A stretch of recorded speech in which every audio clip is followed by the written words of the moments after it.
Don't get stuck in the past. Get all the latest news and happenings on blockchain and cryptocurrency only on Crypto TV Plus.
Hello and welcome to Siban's presidential debate as we prepare towards the 2022 general elections set to hold this Thursday, the 22nd of December 2022. Tonight's debate is coming to you live from Crypto TV Plus. I am Tony Obiajuru. Now, Siban, formerly known as BAN, B-A-N, which stands for Blockchain Association of Nigeria, was formed by a very tight-knit group of crypto pioneers on the 13th of July 2018. This association has gone on to be a self-regulatory body for crypto players and enthusiasts within the ecosystem in Africa, especially in Nigeria. This association during the last 4 years has experienced the leadership of two captains in the persons of Paul Ezeafulukwe, who led from the period of 2018 up until 2020, and Senator Neigh, who is the current president until Thursday, when the general election will hold. On tonight's presidential debate, we are going to be speaking with the two candidates vying for the position of Siban's president, now returning to contest for another tenure, which will last for 2 years, is the sitting president, Senator Neigh, and Obinna Iwuno, his opponent, who is actually currently the executive secretary of the association, Siban. Now, remember, you can be part of tonight's debate by using the comment section of the channel that you're watching from to share your thoughts and questions for the contestants on the show. Do like and share as well. Let's take a very short break, and when we come back, we will be hearing exclusively from our guest. So stay tuned.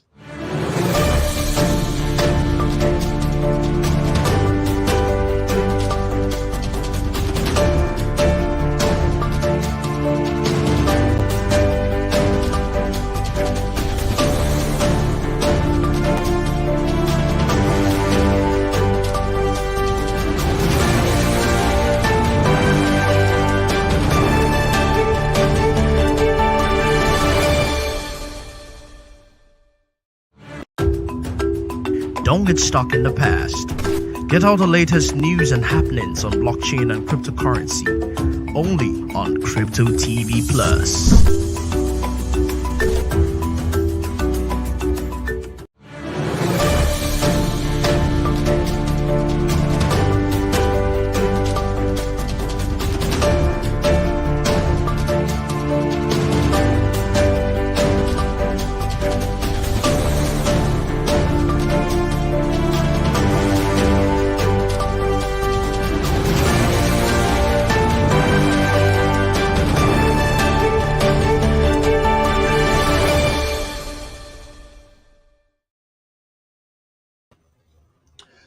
Welcome back, and thank you for joining us on the program tonight. You're watching Siban's presidential debate live on Crypto TV Plus.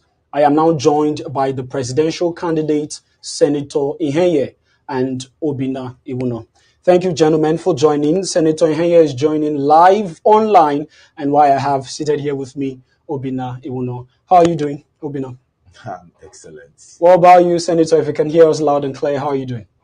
I'm great. Thank you very much. All right, fantastic. Thank you, gentlemen, for joining us on tonight's presidential debate. Now, I'm going to start with you, Senator. I would like you to tell us more about yourselves and what you do.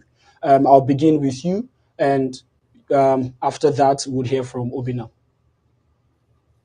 Thank you very much. My name is Senator Ihen. I am currently the sitting president of Siban, Nigeria's Blockchain Association. I double as the lead partner of Infusion Lawyers, where I work as a law firm. I work with the law firm as also the head of blockchain and virtual assets practice. I am also currently the General Secretary of the Blockchain Industry Coordinating Committee of Nigeria, which is Nigeria's coordinating group as far as blockchain is concerned, and also sits as the Secretary General of the FinTech licensing facts. I also am presently the first Vice President or Chairman of the Nigerian Bar Association Intellectual Property Committee, and also the member of the Information Technology Committee of the Nigerian Bar Association. Thank you.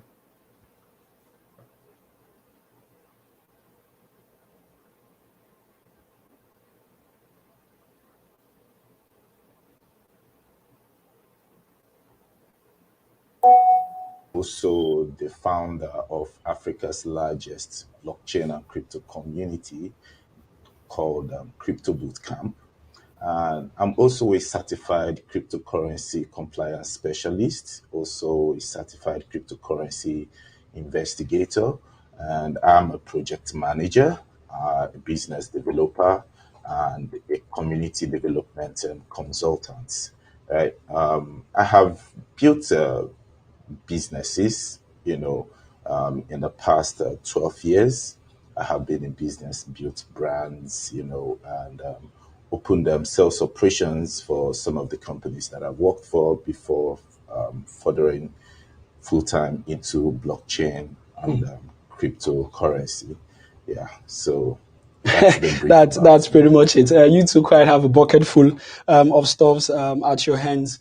All right. So now the first phase of our debate tonight is actually going to be solely on what you have done in the respective positions that you both have previously held. And I'm talking to you, Senator, as well as you, Obina. And just to set the rules, because of time, we don't have the luxury of time to spend all the whole day here. We'll just keep it short, and I would say a maximum of 10 minutes for any question or any 5 minutes. I've just been told for any questions so that we can be able to meet and maximize tonight's program. So I would like to begin with you, Senator.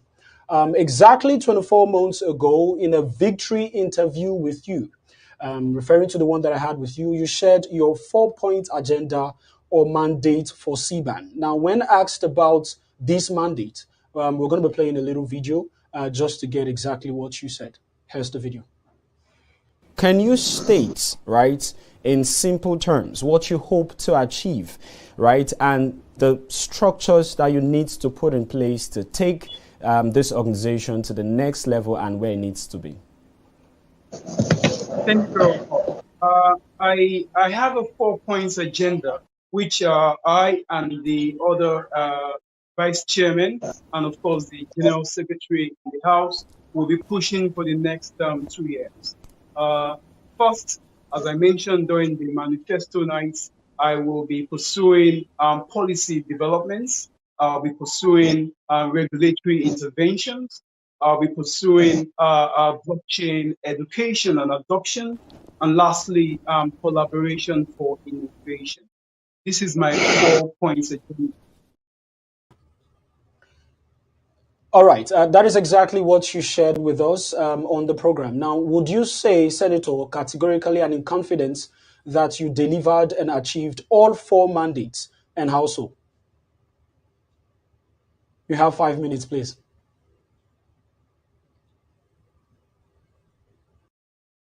Years ago, looking at the policy space in the country, seeing that things were still nascent, Nigeria had no regulatory mechanisms or frameworks for digital assets or cryptocurrencies. 2 years ago, and in the last 24 months precisely, what we have done in that space is to set up structure for policy developments. How do I mean? Immediately we got into office, we started establishing strategic collaborations amongst the industry stakeholders first. This led to the founding of the Blockchain Industry Coordinating Committee of Nigeria, which currently I sit as the Secretary General by virtue of Siban being a founding member. In that beacon, we have all of the blockchain industry players in there, in terms of BNUG, Blockchain Nigeria User Group, and then the Cryptographic Development Initiative of Nigeria is also in there.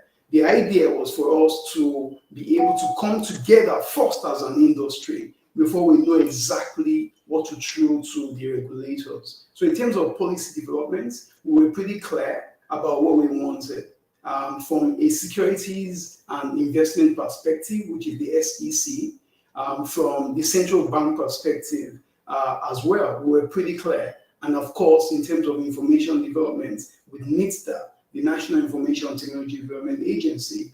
Now, that has allowed us, in the last 24 months, we have solidified that policy development because it led to a number of things, right? With the SEC, with the EFCC, with the Central Bank of Nigeria, we were able to put policy in front on the table with the regulators. And these policies were they were discussed and marshaled out. So in terms of policy development, yes, today, as a matter of fact, in the last 24 months, we were able to also develop, in collaboration with the FinTech Association of Nigeria, an industry paper that captured the policy developments that we need in this industry and ensure that it got to up to 23 agencies of the government. So that is that for policy development.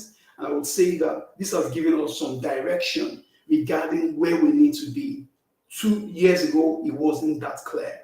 I'll move to regulatory engagements. The key agenda here is to ensure that while you're bringing policy developments to the table, you need to be able to engage with strategic stakeholders in the public sector.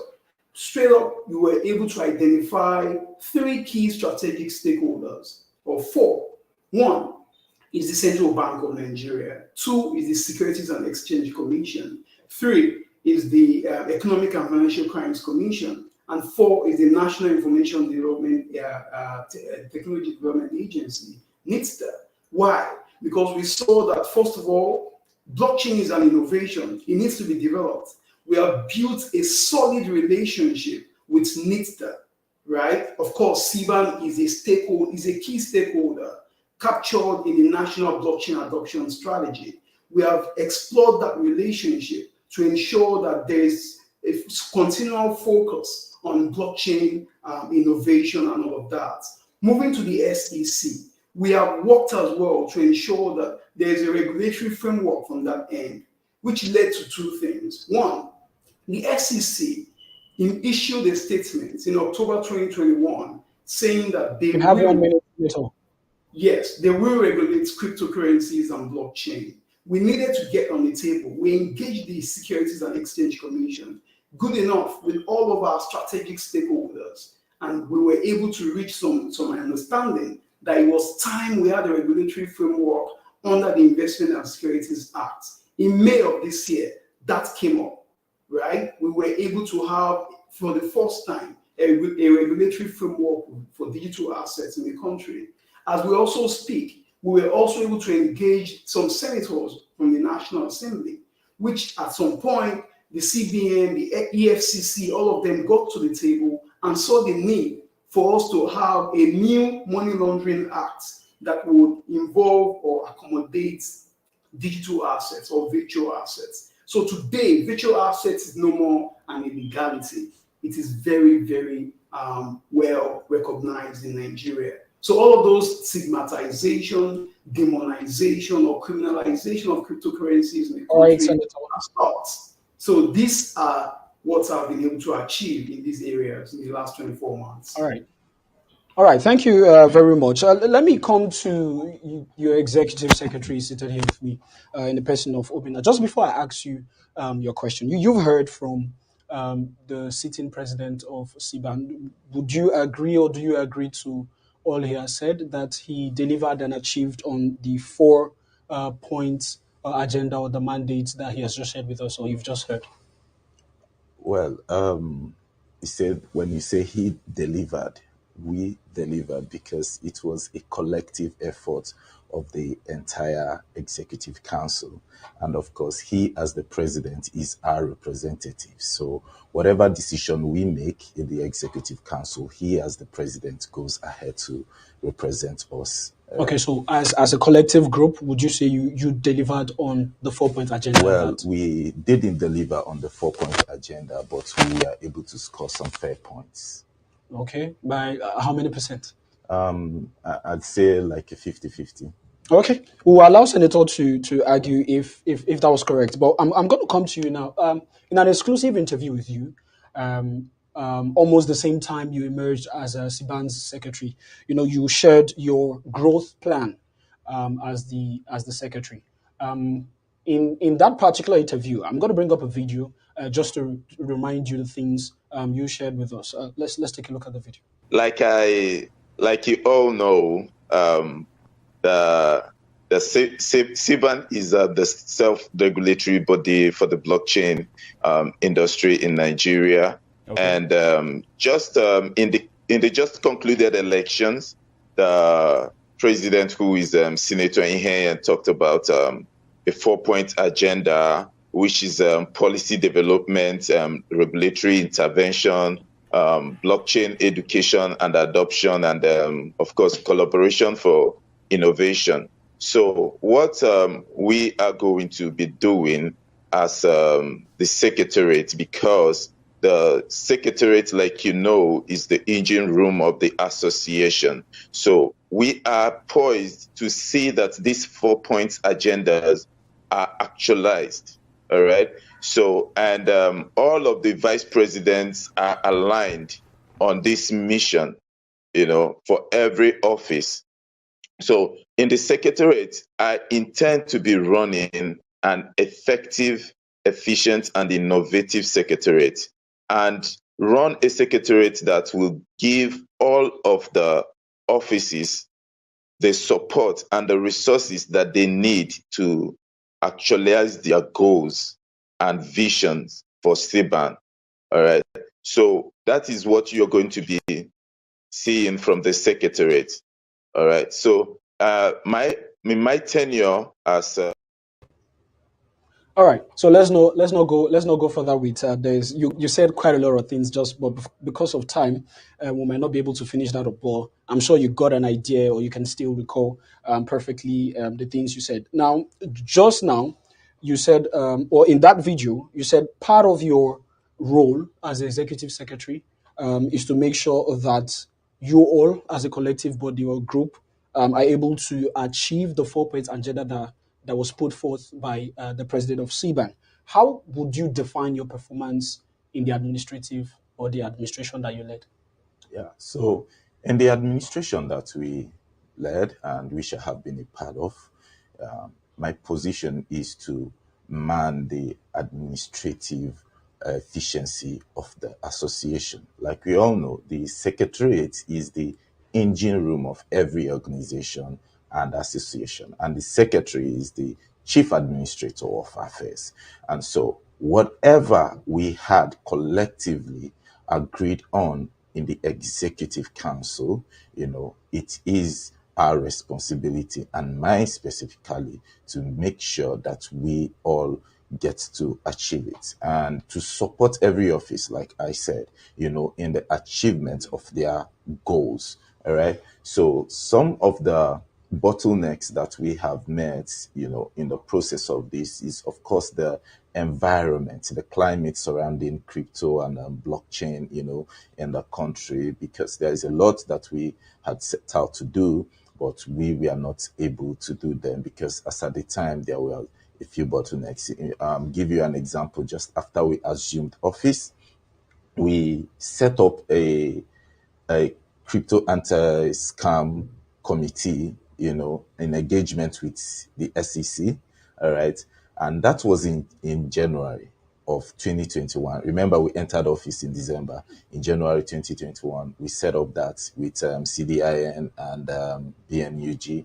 And just shortly a few weeks after all of that engagement, the CBN came up with a policy that's, like crumbled everything and Exactly. set it from. In fact, there was no. It was considered a love letter at the time. It was a very terrible one. Like they say these days, breakfast. They just Exactly. served us a very hot Serious breakfast when you were not expecting it, because we were already of the opinion that we are working hand in hand with these people. We are showing them that we are collaborators. We are here to, support the work. We want to make this place and this industry effective. So when they came up with such a rule, which affected many of the players and industry stakeholders, we are like kind of stuck for a period, So most of these things were a big bottleneck to us that we couldn't, move ahead with some of our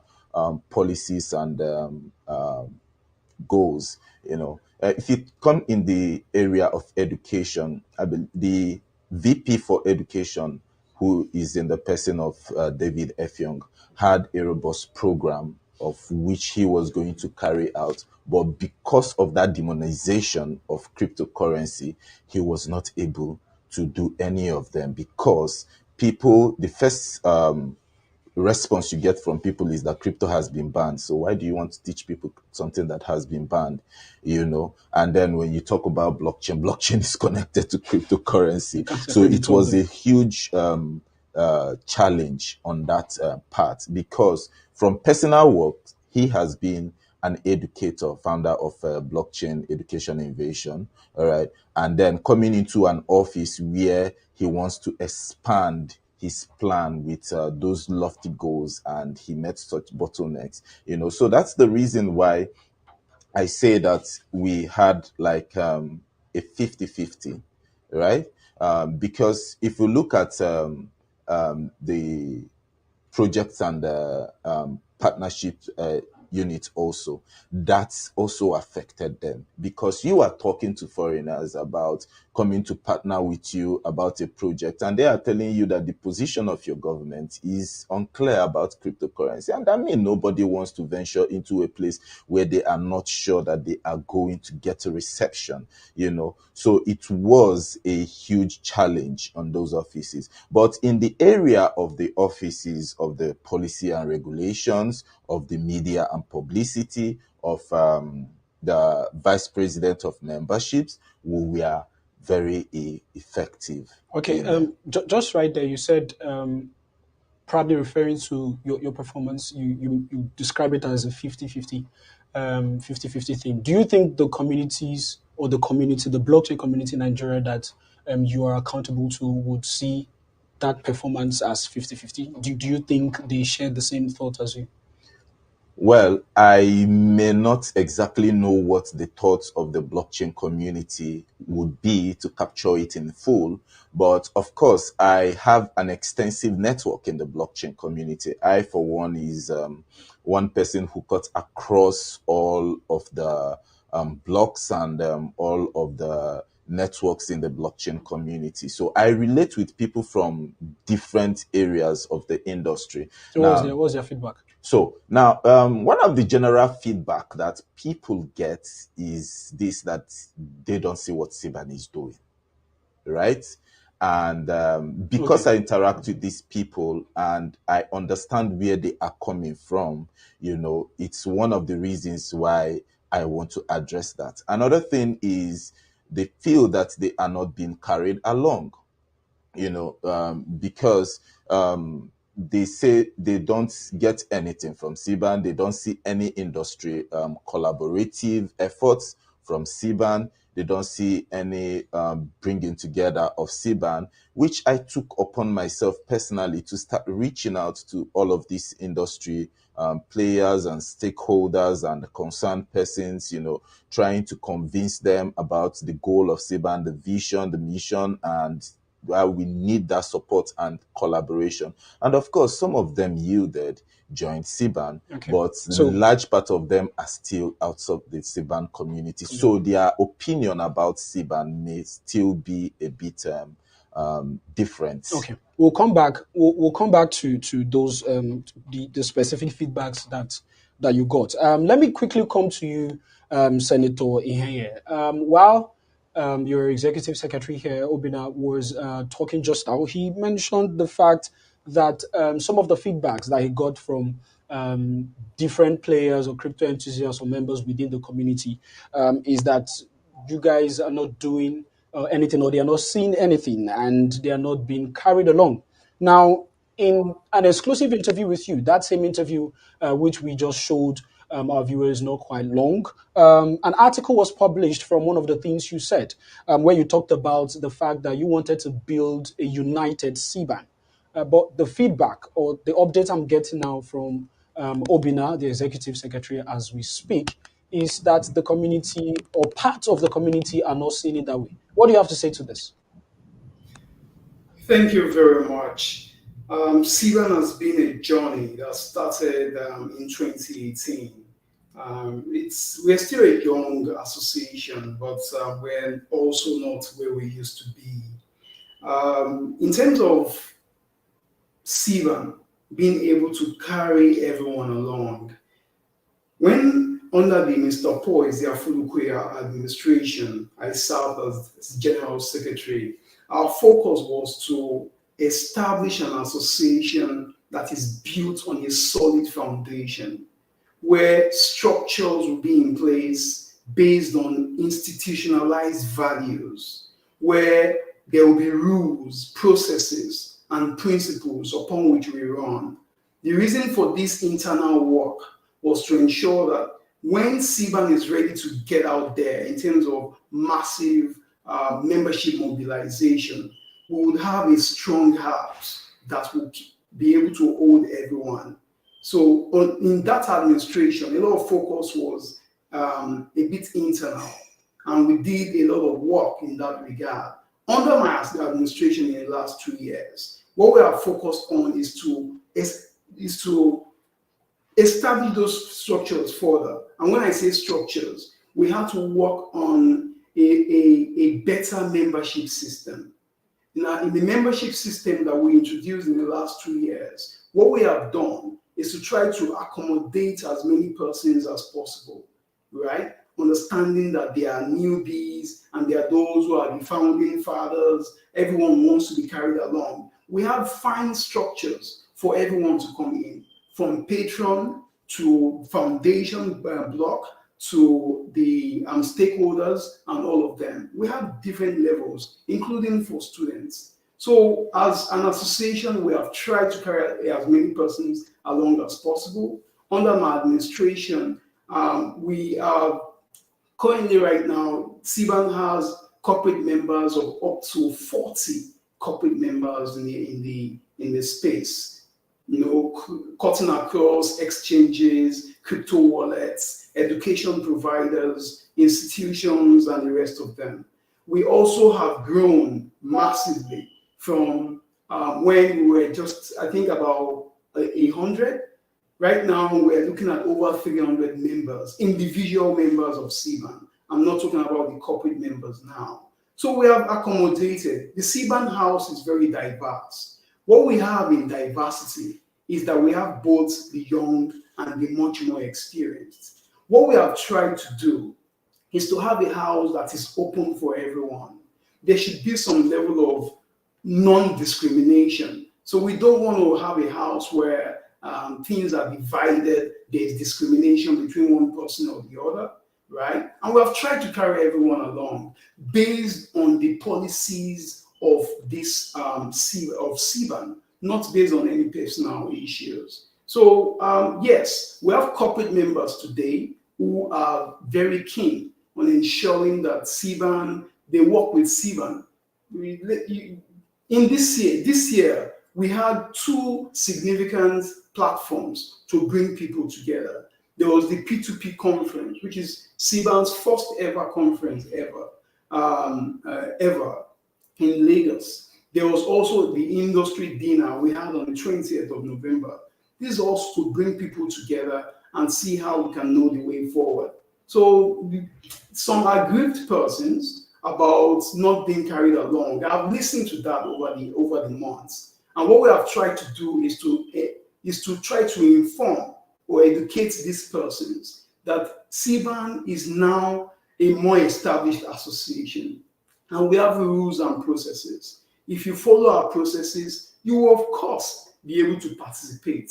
It is when those processes are not followed, it will seem that you are sidelined. And for everyone that has come forward to follow our processes based on our constitutional provisions, they have had fantastic time with us. Members are enjoying benefits, both individuals, experts, and corporate members. So for those who are aggrieved, perhaps I will need to do some work. I think one of the reasons why there seems to be a misunderstanding around that is a gap in communication. So I am the leader of the association and the image maker, and I really pursue policy at the eye level. Now, there are certain things that needs to be done, perhaps at the secretariat level. It is the secretariat that handles information flow. It is the secretariat that ensures that communication between the association and other All right, Senator. All outsiders, are carried out. So I think that's an area no problem. Improve in terms of the secretariat of Siban. Okay, so just to let's stay in tune or in line with the conversation and make sure that I'm able to catch everything that you said and stay within the 5 minute countdown time frame that we all have. You've just raised another important issue, talking about certain things that needs to be done on the secretariat level. We're going to come to that because I would like Mr. Obina here to give a response or a feedback to that. But while you were talking, you mentioned or you recognized some aggrieved persons that you're privy to, who you believe might not agree, all right, to certain things or to agree to the claims that you stated earlier that these 4 points agenda were all achieved. I would like to ask, because there are certain people on one side of the divide who are stating that things did not go according to plan by the founding fathers of the association, which I believe you're privy to. I would like to ask you, Senator, quickly, what happened to the original plans that was put forth by the founding fathers of this association? As I understand, they are regarded as stakeholders. Do we have stakeholders right now in this association who are occupying executive positions? Thank you very much. Siban indeed was founded by a number of founding fathers, not one person, not two persons, a number of them, back in 2018. I wasn't privileged to be part in that meeting that was held at Crypto TV Plus, courtesy of Tony Emeka. I was not part of that. But just about 6-8 weeks later, when there was a subsequent meeting, I was privileged to be part of that meeting in the same year. I think sometime around June 2018 or so. And I understand the vision of the founding fathers, many of them. The vision of the founding fathers is to have a blockchain association that represents the interests of the industry, that promotes education, and is able to speak or be a voice for industry players. And as one who wrote and drafted the first version of the Siban Constitution, you can imagine that the communication between what the founding fathers want and what was put down in the Constitution was well clear, right? And we've been working on that. So I think that along the line, there were certain conflicts or misunderstanding between the eventual leaders of the association and the founding fathers. As as it turned out, many or a number of the founding fathers expected that, having been founding fathers, there should be some recognition of what they brought to the table, some kind of privileges as well, which pretty much under Mr. Paul Ezeafunukwu's administration and my current administration, we acknowledge. And this is one of the reasons why we set out to have a membership structure that can bring in some of these or many of these founding fathers or OGs, as some of them are called, right, into the fold. If you go to our membership requirements, Tony, you'll find it's extremely simple and transparent. So we've made a room for everybody in the space, right? There's a room for the founding fathers. We have an advisory council where Chris Ani, who is the founding chairman of Siban, where Paul Ezeafunukwe, who is the two-time chairman of Siban, and the first general secretary of Siban, Babalola, Emmanuel Babalola, is also a member of the advisory council. This is the structure we put in place to ensure that founding fathers, at least those who have sacked Siban in the executive council, are recognized at the advisory level. So we have an advisory council, right? In the executive council ourselves, what we have ensured over the years is to ensure that the founding fathers also are given a role in leadership. If you go back to 2018, Chris Ani was founding chairman of Siban. There was a vice president, a sole vice president who was Tony Emeka, right? There was Toju Kaka, another OG who served as PRO. So when Siban began to grow bigger, right, we then needed to enlarge. I remember I was one of those who introduced the new VP positions like Vice President Policy and Regulations, Vice President Education, and we had OGs or the founding fathers right there. The founding fathers have always been part of this. So we had Tony Emeka, for instance, serve as the Vice President in charge of media. We had Chris Ani serve as the Vice President on Education, right? We had Chuta Chimeze of BNUG serve as the Vice President of Partnerships and Funding. So you see that this was an encompassing government, right? Now, Siban moved in 2020 in 2019, we introduced for the first time, under Mr. Paul Ezeafunukwe's administration, an official, formal membership registration system, which meant that we are no longer going to be operating that join WhatsApp group this morning and leave in the evening thing.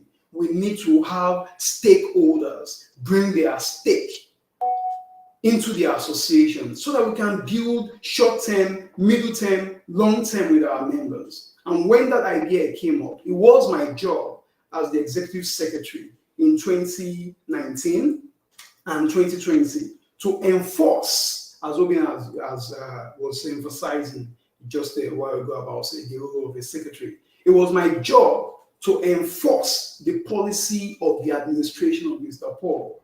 And that policy involved, yes, just 1 minute. That policy involved having individuals now move away from just WhatsApp to become registered members of the association. A number of the founding fathers took advantage of this. Some of them didn't think it was time for us to require them to move there. And so some miscommunications here and there, misunderstanding, and then that divide began to get bigger and bigger over the years. All right, Senator. Thank you for going into details with that one. Let me now come to Obina. A lot has been said, and but what still baffles me, or what is still constant, is that it seems there's a discrepancy between what you're saying in terms of if the 4-point agenda was delivered or not, and what Senator has said. Now, he's saying that, according to him, these agendas or mandates were delivered, and you're saying no. And then he went on to say something that has to do or that concerned something that needed to be done with the executive secretary seats. What's your response to that? Well, the president here talked about the 4 points agenda. And when he was talking about the 4 points agenda, he talked about the collaborative effort of the whole executive council, of which he also mentioned the secretariat as being chief. Now, it's surprising hearing this from him, but I wasn't also so surprised because yesterday the president organized a private AMA, which I was not a part of, but there were some persons in his campaign team who were delegated with the duty to bring back reports of what was said in the AMA. And what is being reported in the AMA, like in terms of giving you excerpts from an ongoing process, so there was live reporting about that. And what was said is totally different from what he had just said. In fact, one of the things that was reported there was that he mentioned the secretariat as one of his challenges. But in here, he never said that the secretariat was a reason why he never achieved the 4 points agenda. I point to you why the 4 points agenda was not going to be, was not achieved. And one of the key problems for not achieving the 4 points agenda was also running a self-styled government, by the president. Let me give you an example. Just an incident which happened last night. We have a committee that was hearing on a case between two people, a former member of Siban who had, an issue with somebody. And because this person know that this person was a member of Siban, reported the issue to Siban. So we set up a committee. Now, when you have a committee, who is the go-between between the committee and the executive council? Is the secretary. But the president put himself in there. Right now, so far, this committee has had meetings. The president hasn't given us a report about what this committee has said or done. Now, what I saw last night, which is normal, which is his style of leadership, is there is a mail to be sent to somebody as a result of the meeting that happened in the committee. Now, this meeting I know nothing about. Nobody in the executive council knows about what happened in that meeting. But this president will draft a mail and then post in our group and tag me to it to send to somebody. Now, the process of leadership is supposed to be, normally, the secretary should be the go-between between the committee and the executive council, because that is the role of the secretary. But that is not the case. And now, if he has been the one there, since he is there, now he also has a responsibility to tell us, okay, guys, see what has been said in this committee today. There was no such thing. All right. So it's supposed to be, since you have put yourself in there, tell us what has been said, and then ask the secretary, please, can you send a mail or send a mail to so person as according to this report that I just brought in? But that's not it. Are you privy to why you were being sidelined in this example? Well, the president has made it categorically clear. Exactly on the 9th of December, he called an emergency meeting of the executive council. And in that emergency meeting, he specifically said that I am his problem, that he never wanted me to be secretary because of the one vote win he had in the past presidential election. And he said that since he won that election, that I should not be a part of his government because I contested against him. And so remember that when I was to go for the office of the executive secretary, he fought against it vehemently and even publicly called the outgoing executive council then, of which he was a part of, and the Eleco godfathers, that they are trying to institutionalize godfatherism. So when the Eleco declared him a winner of the election, and remember in that election, we were 3 candidates who were contesting for president. And on the morning of the election, one of the presidential candidates stepped down and declared open support for him and asked his supporters to go vote for him. And he won that election with 1 vote, which we accepted in good faith, right? And now when the position of the executive secretary came up and I was to go for it, he now demonized the same Eleco who declared him victor. So you're saying that he was not in support of you becoming the executive? He made it very clear. that he was never in support of me, that he never wanted me, that I shouldn't have been secretary in his administration, the same administration that I have supported and made sure that every goal of the administration as set out was actualized. All right. Thank you, Obina. We're going to be going on a very short break, but I would like to let our viewers and community members who are watching from across the world to know that you can be part of the show. You can be part of the presidential debate tonight by sending in your questions. Also, leave us a super chat. Tell us anything you're thinking about regarding the things that are being said on the show today by Senator, who is currently the sitting president of Siban, as well as the executive secretary here, Obina. And when we come back, we are going to be hearing more, all right, from our guests. We're going to be going straight into phase two of our presidential debate tonight, where we'll take live questions, or we'll take questions rather from the list of people who sent in their questions prior, all right, to tonight as we are having the show as we speak. Stay tuned. Don't go anywhere. We will be right back. Don't get stuck in the past. Get all the latest news and happenings on blockchain and cryptocurrency only on Crypto TV Plus.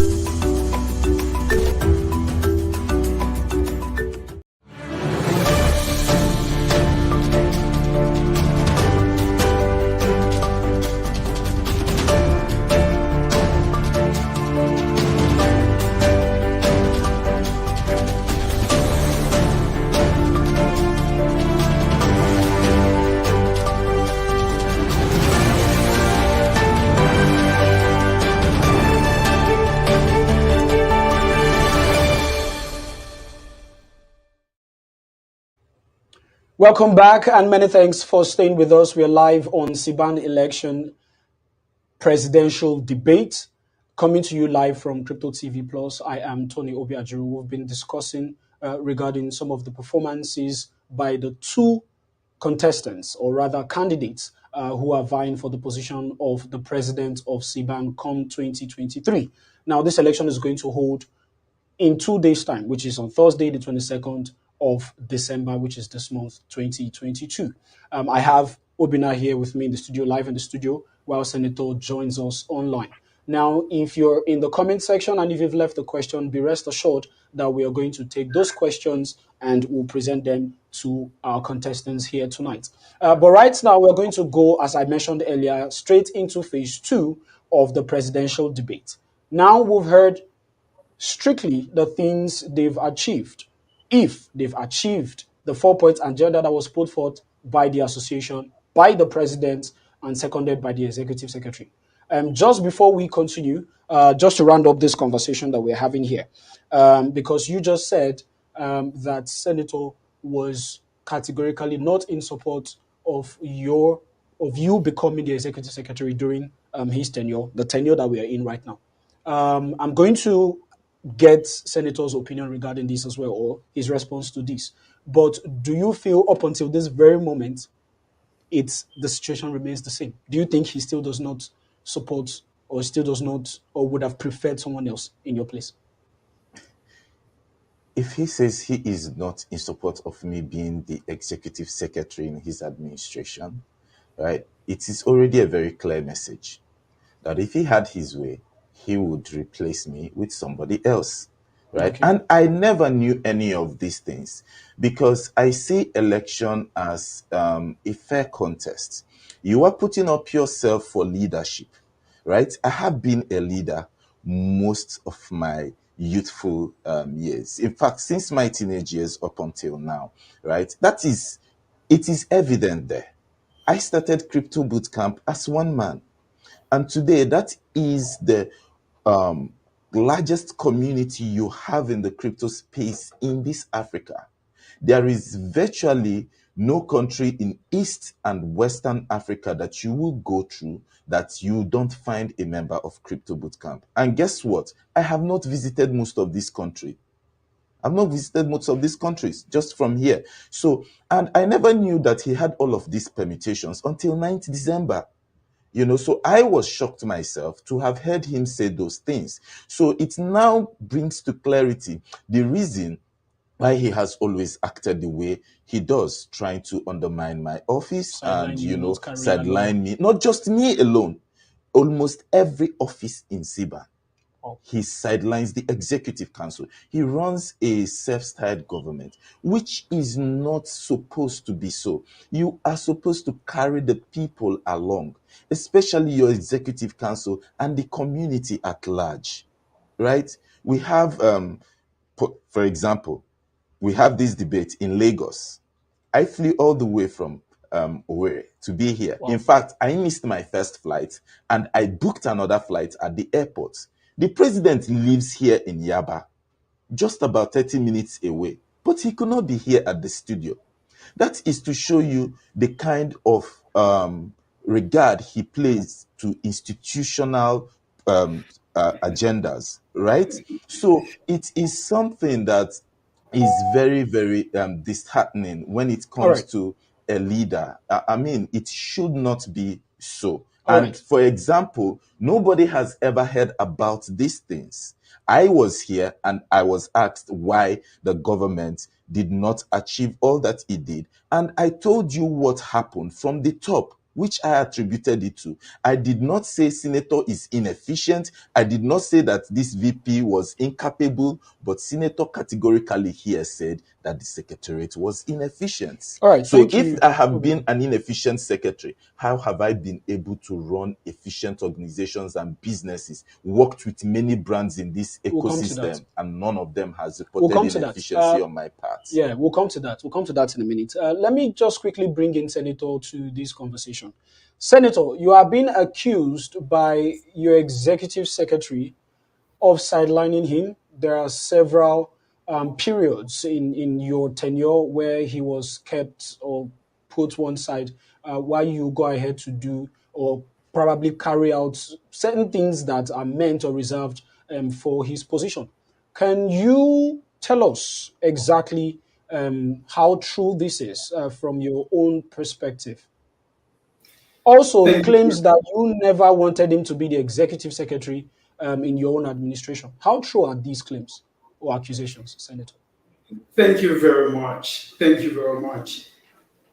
The role of the secretary or general secretary, executive secretary, whatever we call it, is to ensure that the policies and plans of the current administration are implemented.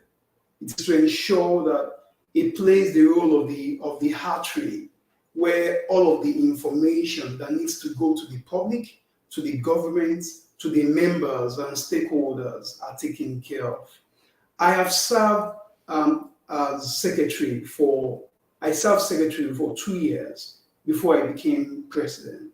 So I have an idea of what that role is. And it's very clear in the Siban Constitution as well. Now, I'll tell you this. In terms of the secretary's role, whether I took on the secretary's role and all that, too bad, none of the vice presidents can be part of these debates. But the role of every member of the executive council has always been clear, and no one will impede you from doing your work. All of the vice presidents, on contrary to what Obina is claiming here for political points, all of the vice presidents have been given their time and space to design projects, from the VP on education, VP on policy and regulations, Emeka Ezike, who is on media. I have never taken up anyone's job. These are VPs. My job is to be the leader of the association, be the image maker, and represent the association. And also, of course, as the head of the executive council, ensure that there is efficiency and effectiveness. Now, for Obina as executive secretary, I would say this. There has been conflict of interest in Obina's role to this current administration.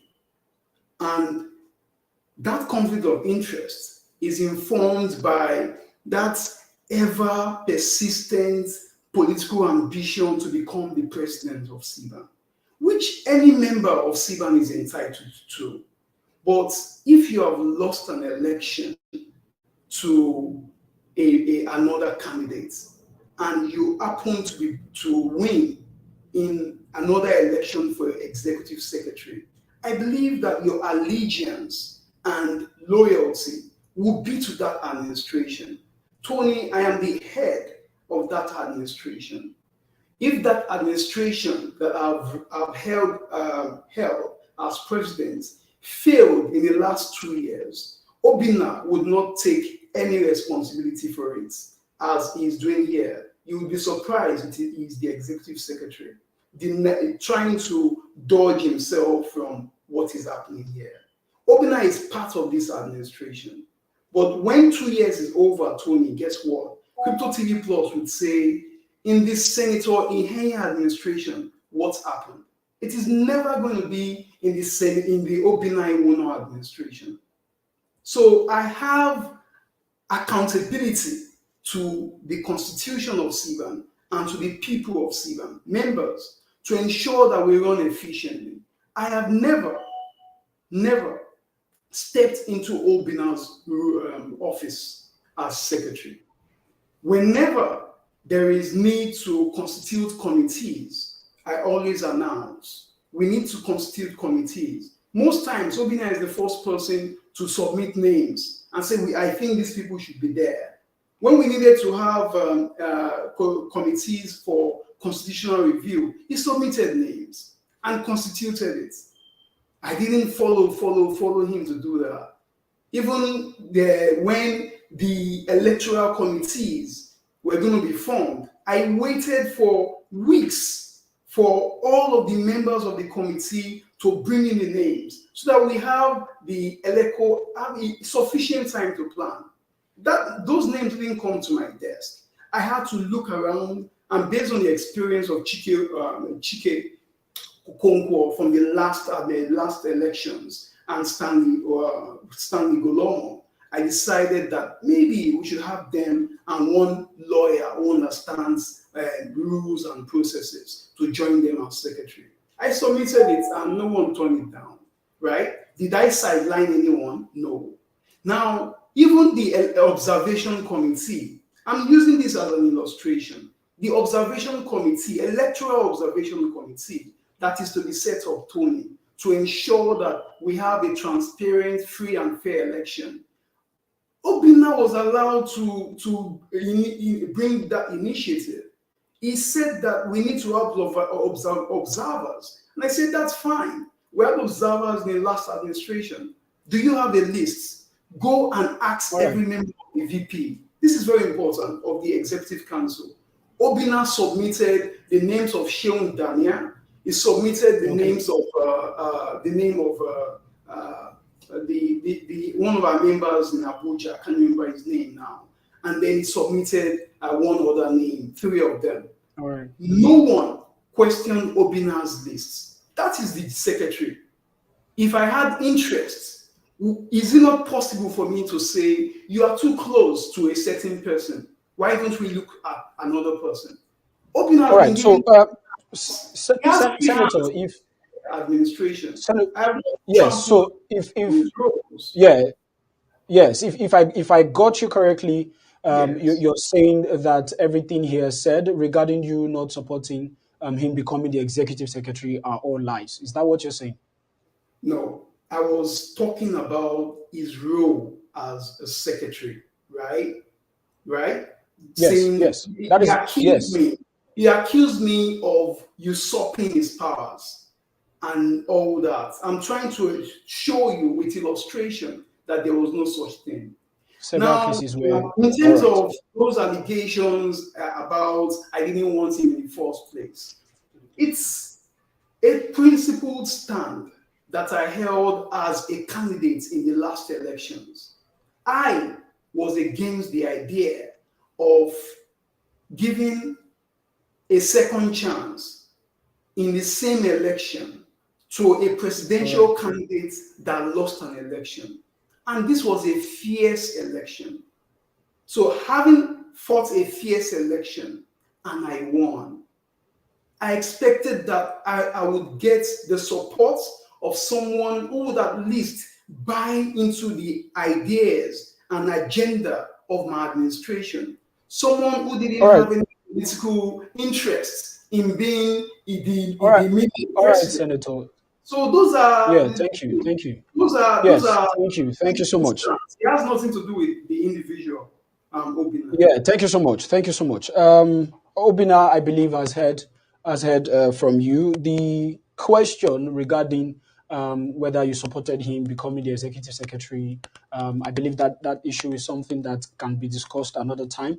But because of our time on tonight's presidential debate and the fact that we still have quite a mile to work before we bring the show to a close. Let me just wrap things up quickly before we go into the next phase, all right, where we take questions from the community and our live audience who are sending in endless questions on Twitter. We'll try as much as we can to take as many as we can as they tell us why they are vying or contesting for the presidential seat. Let me just come to you, Obina. So, to cap it up, all right. I just have one very short, simple question for you.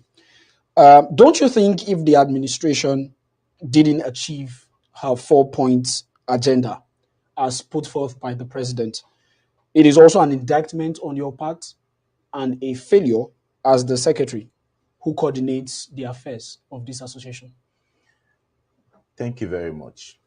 Like the president rightly said, that he is the leader of the association and the one in charge and the one who is going to take the blame, right? That also bothers me because a question I would have loved to be asked to the president is, since I was ineffective, has there been any agenda that he brought to the executive council, to the table, which I opposed? Just one. If there has been at least just one thing that he said, let us do this, and I said, no, we are not going to do this. All right? That is very important because it is good to go into things in context, right? So he said he wants somebody that will support his agendas. Then the question is now, all through your tenure, has there been any agenda that you brought up that I kicked against or I stood against? All right. Now, when you talk about roles being played, remember there is also such a thing as style of leadership, right? You can play a role to the positive outcome of an action, all right, or an agenda. But if there is a contrary style of leadership that will not help in the achievement of that role, it doesn't matter what you do, it will still come to nothing. If you as a president does not have an executive council which is supportive, then you wouldn't have been able to achieve anything because as one man, you can't do anything. If not, all we would have needed in Siban was a president. But the role of the president is very important. Who bears it and the character of that person who bears it, right? So if he is talking about fierce election, I do not understand what is fierce election. But any member of the Siban group who was there this morning can see the difference between a fierce contestant and a humble contestant, right? Because I often said this, election is putting up yourself for leadership. If in the past 2 years we have not achieved what we set out to do as an executive council, it does not mean that the achievement of these goals is dependent only on one person. Siban is a community and a professional association that should be carried as such. You cannot run such a professional body with diverse human beings with a one-man style kind of government. It doesn't work. There has to be a community approach to it. There has to be collaborative efforts to it. And you cannot be in a position where you are a leader and you are not letting the people who you are working with to perform their roles and responsibility as they should. There are instances I can mention. For example, the Policy and Regulations Office.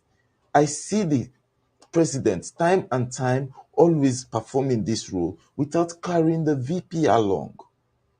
There would be even instances where a request will be made for that role, but instead of asking the VP to go, which is even the right of the VP, you would choose to appoint somebody else. So how are you letting these people show their capacity? All right. Everybody has a verifiable proof.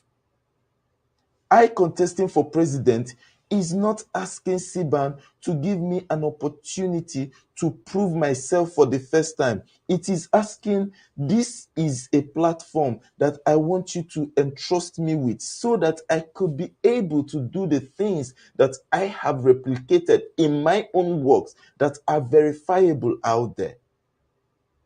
Maybe we need to start verifying what have people done in this industry outside holding office in Siban, because it's very important. All right. Thank you. Obina. Just to bring this part as well to a close on the part of Senator, just one more question. Senator, in the exclusive interview you had just 24 months ago, you talked about driving a reformed CBAN. And a typical example of that is reviewing the Constitution. Has that been done? Has the Constitution of Siban been reviewed? Can you tell us what the update regarding that is right now as we speak? Thank you very much. Immediately in the first month of the life of this administration, precisely January 2021, we set out to establish or constitute 3 committees. One of them is the Constitutional Committee or the Constitution Reform Committee, which I remember that we in the Executive Council decided to have certain persons in that committee, including those who had been very emphatic about the need to have a constitutional review. Guys like Chiagoze Iwu of Niger Crypto, guys like Nathaniel Lewis as well. So we encourage that such persons should head such committee so that they can bring their solutions to the table. This was set up. I remember that I did give the instructions that we should have the committee set up, which Obina had the responsibility of ensuring that they are set up and they run. Unfortunately, we have not been able to make any headway regarding constitutional review because eventually that committee either didn't sit or there was never a report, right? From all the facts I have, it appears it sat or it didn't sit for too long. And so there's nothing on the table. When I got a bit worried about how this might affect Siban in another 2 years, I decided to take an initiative, right? I followed the process of getting the Vice President on Policy and Regulations, Arinze, to please get to its Policy and Regulations Committee to review that constitution and submit to my desk the draft so that we can discuss it together in the Executive Council. If those changes or suggested reforms are fine, we can then throw them to the House to also look at. But again, that's also met with its own rock or hurdle, because I remember following up from time to time with the Policy and Regulations Committee on the draft constitution up until the end of my administration. That didn't also come out. And so I decided that there's no need for us to change this at the end of this administration. Let us allow the next administration, whether it should be headed by myself or headed by Okay. Obina or whoever becomes president, to take it from All right. there. Um, All right. Governance is Thank a you. continuum, and so it's a process. All right. Thank you so much for that one.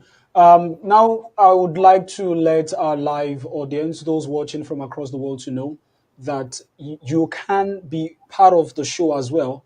If you would like to join us tonight in the presidential debate live, if you want to appear live to ask our contestants or candidates questions, live questions on the show, there is a pinned link, all right, just down in the description or just in the comment section of the channel, especially on YouTube you're watching from. So you can click on that link and it brings you straight into a live production. And then you can just ask any of the contestants, either Senator or Obina, a question of your choice. All right. As soon as you do that, I'll get a notification and I'm going to grant you your question. But you only have 1 minute to ask whatever question that you have. Now, gentlemen, we are going now straight into the second phase of tonight's presidential debate, where I am going to ask you this question. Begin with you, Obina. Why are you contesting for the presidential seats of stakeholders in Blockchain Technology Association of Nigeria? Why do you want to become the president of Siban? It's very simple. I stated what my mission is, and that is to align with players in the industry to drive blockchain development and adoption to the mainstream, right? We want an all-inclusive participation in blockchain technology. We want to collaborate with the relevant So if anybody agencies, joins, to create a safe space for digital asset traders to practice, right? We want a robust ecosystem. Okay, we want to be able to link builders and businesses with the right partners and investors, the pain points of the industry that was not addressed. That is the reason why I want to be president, because this is what the industry needs now. We want to drive policy and regulations that will aid innovation and the growth of the industry. There are a lot of persons who are out there building. We want to drive education and skill acquisition. These are things we did not address address. in this current administration. And there is no plan that I have seen to address this thing, even though they have been put forward. All right. So I feel that this is where the industry is going. Look at it. Let me give you a simple analogy. Satoshi Nakamoto invented Bitcoin, right? And we don't know who Satoshi Nakamoto is or what Satoshi Nakamoto is. But there is a very interesting illustration. There had been guesses as to where he could come from. Some said it could be Asian, some said Japanese, some said European, some said American. But nobody ever said African. That is to show you the kind of regard that is placed on Africa in this industry. Remember, blockchain started in 2009, just 13 years ago. And already we are being programmed to become a consumer continent. 13 years ago, I was already using the internet. I had emails. I was chatting with people from different parts of the world on Yahoo Messenger. It is something I cannot accept. And the way we are going about it right now is not going to help us to achieve that. And if we don't do something drastic about it, then we are sure to lose that position and will become backbenchers in the global system of things. And it wouldn't make sense. Secondly, Siban as an association is a community and a professional body. You need somebody who understands people management and human relationship, a unifier, a collaborator to run the affairs of Siban, not a one-styled man, right? I can categorically say it with all boldness. If there is anybody who would say that they oppose Obinna Iwuno in this industry because of one thing or the other, let that person step forward. The reason is because I try to create friends. Remember, in the last election, they called me the man of the newbies, that I am bringing newbies into Siban to spoil Siban. Right? Today now, what has been the case? Do you understand? I am a friend to the newbies. I am a friend to the OGs. I am the divide in between. Because there is a need to work with this side and there is a need to work with this side. But a balance must be created. I have single-handedly trained over 5,000 people in this space. I have been responsible for the growth of a number of persons in the blockchain industry from scratch to where they are today. That is the kind of industry that we want, where those who are higher provide the resources and we pass it down, and we can be able to mediate and bring both sides and not take sides. This is the kind of government that we want to see. And that is what I am bringing to the table. I have the network, I have the access to bring in the collaborators that we need, the partners that we need to grow the ecosystem. So this is the reason why I want to be Siban president. All right, Mr. Obinna, thank you for that contribution. I'm now coming to you, Senator, with the same question. You are the sitting president of Siban. I would like you to tell the community members and our live viewers today, why do you want to become, or why are you running again for another tenure to become the president of Siban? Thank you very much. I'm running for a second tenure as president because we have unfinished business. When we started 24 months ago, we had 4 points agenda. In the last 24 months, we have taken a lot of feedback. We've learned a lot. And what we are trying to do right now is in the next 24 months, consolidate on the parts we have achieved. On the parts we have ongoing processes and projects, we need to pick them up and accelerate development in that area. So that this is not all about what has been achieved before. I have an agenda called the Next Step Agenda that takes Siban to the next level. In the last 24 months, we have repositioned Siban as a globally and locally relevant blockchain association.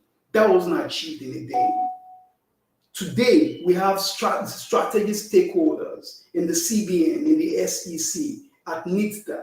So we have these things already on ground. We have launched a self-regulatory structure that ensures that our players in the space can comply with global best practices. So we have unfinished business. And what is the next step about? The next step, first, the hen is the new Siban ecosystem, which we launched at the P2P conference in August. It is my responsibility to ensure that the new Siban ecosystem runs fully. In the Siban ecosystem, we have 7 new arms. These arms take care of various areas, including innovation, research, charity, education, innovation development, and what have you. We want to run with those. Right now, we have project managers running this stuff. In the next 2 years, I see Siban becoming more vibrant and robust because we now have a decentralized way of managing these things. Secondly, expansion. We want to expand. And when I talk about expansion, it starts with membership. I want a reformed membership system. The way we recruit our members, it has to change. The way it is after then, we go for membership mobilization. For those who feel that they are outside the space, we already have plans to ensure that we're able to mobilize these guys to also join Siban. Part of expansion is to also invest a lot in the secretariat. We want to launch a Siban office in Lagos or in Abuja. and we have partners who will be able to come in to launch them to work with us. Also, in terms of closing the gaps, in terms of communication, we want to introduce an email communication system using newsletters so that all that ranting and all the hits on the WhatsApp chats will reduce. We're looking at training. We want to introduce blockchain certified courses in partnership with accredited institutions. We're already speaking with people who can make that happen in collaboration with the Lagos Business School.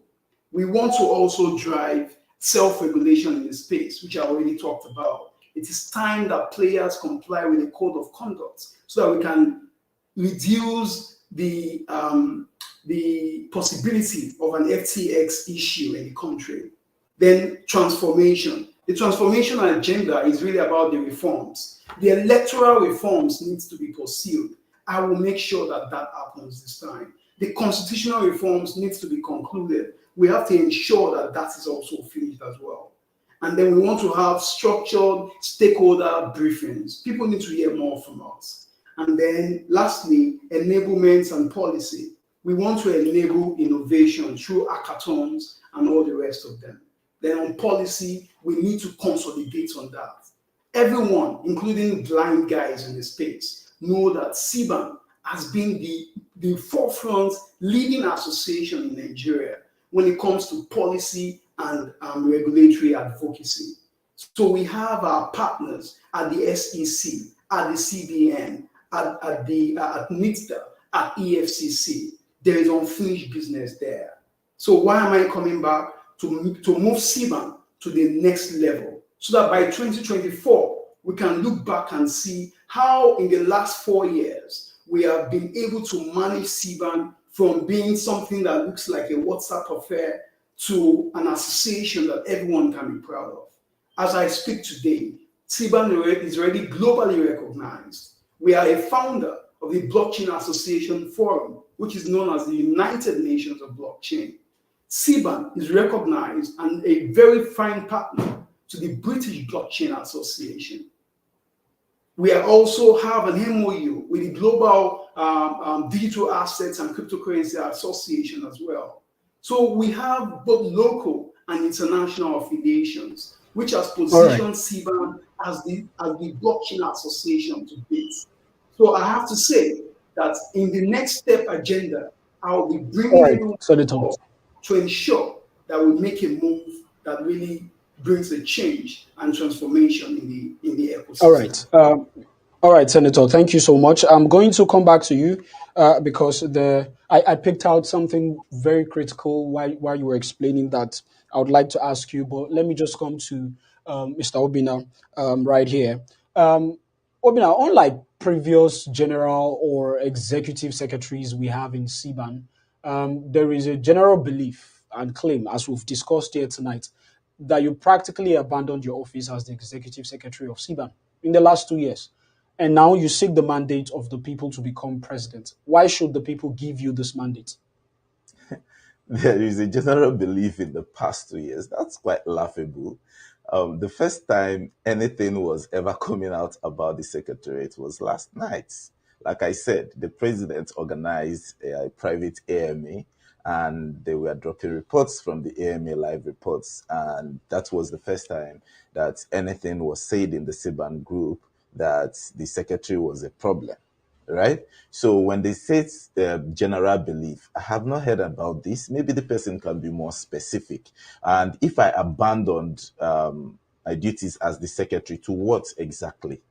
And then who has been the secretary when I abandoned my duties?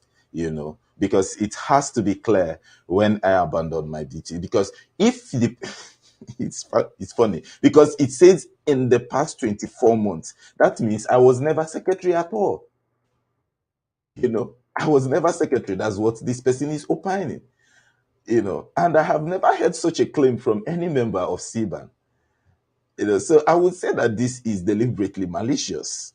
Because my tenure has been 24 months, and you said in the past 24 months, I abandoned my duty. That means I was never in office. So who has been manning the secretariat? What has been, how did we get to the things that we are? And it needs to be clear that I abandoned it to what exactly?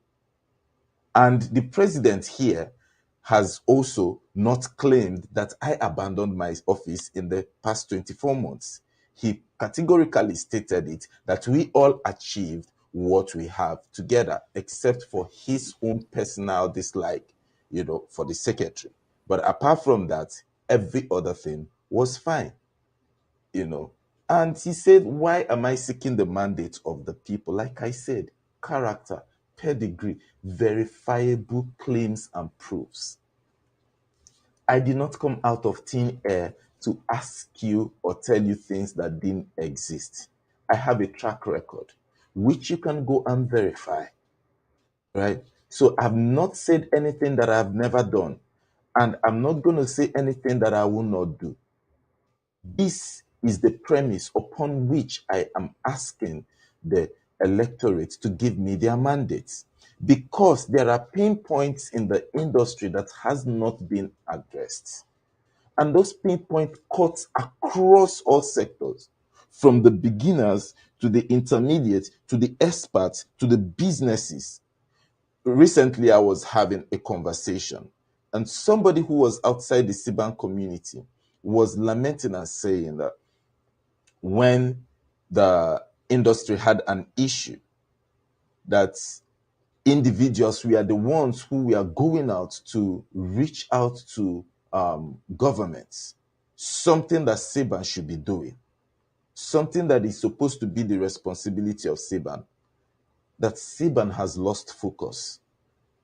We know how it is difficult for projects to get funding and partnerships to push what they are building forward. The reason is because we are not getting the collaborations with the right partners. We need somebody who has that extensive network to be able to deliver that. Because it is not just about blockchain and crypto on the streets, right? We also need businesses that will be enabling the growth of the industry. We are shunning out people, trained individuals from Crypto Bootcamp. And what we do is that we partner with all of these brands. Why? To get these people into positions where they can get an employment and be able to contribute to the growth of the industry. I have often said this. I discuss with the VP on education and blockchain education and adoption. And one of the goals that he has, which I have often been in support of, is that we need to even introduce blockchain as a course, right from our secondary school to our universities, that people can go to school and get a blockchain degree.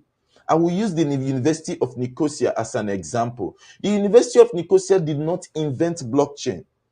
They didn't bring any innovation in blockchain, but they stepped forward and took the role to become the first to start giving blockchain courses. And now, what do you see? Binance partnered with them and are giving scholarship to people. This is the kind of roles that we also need to take.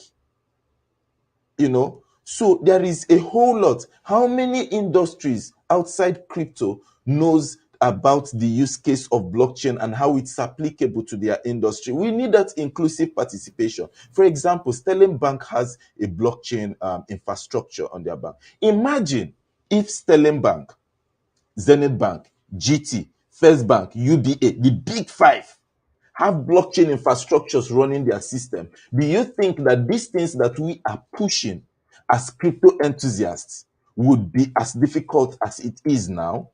We would have those big guys because now they have a stake in it. They have a vested interest. They need to protect their interest. So when we are pushing, they are pushing with us. That is what I mean by inclusive participation. So it is all rounded. All right. Thank you so much, Obina. I understand we have a live guest on the show, and we're going to be bringing them up shortly. Just two. We're only able to take two questions from two different people who are going to be joining us live on the show. And like I said before, tell us your name and then go straight to the question. You don't need to tackle anyone. Just ask your question to who, and then mention the person who you're directing your questions to. Let me come back to you, Senator, just before we take our first live guest who's going to be asking us questions. Senator, while you were explaining the reason why people should vote you in for a second tenure, you called this tenure the next step agenda. Now, my question for you is, if 2 years isn't enough for you to achieve the 4 point agenda you earlier stated at the beginning of your tenure, why should people still vote you again for another 2 years if you cannot be able to maximize 2 years to achieve the 4 point agenda that you laid down in the first place? And after the next step agenda, won't there also be another agenda?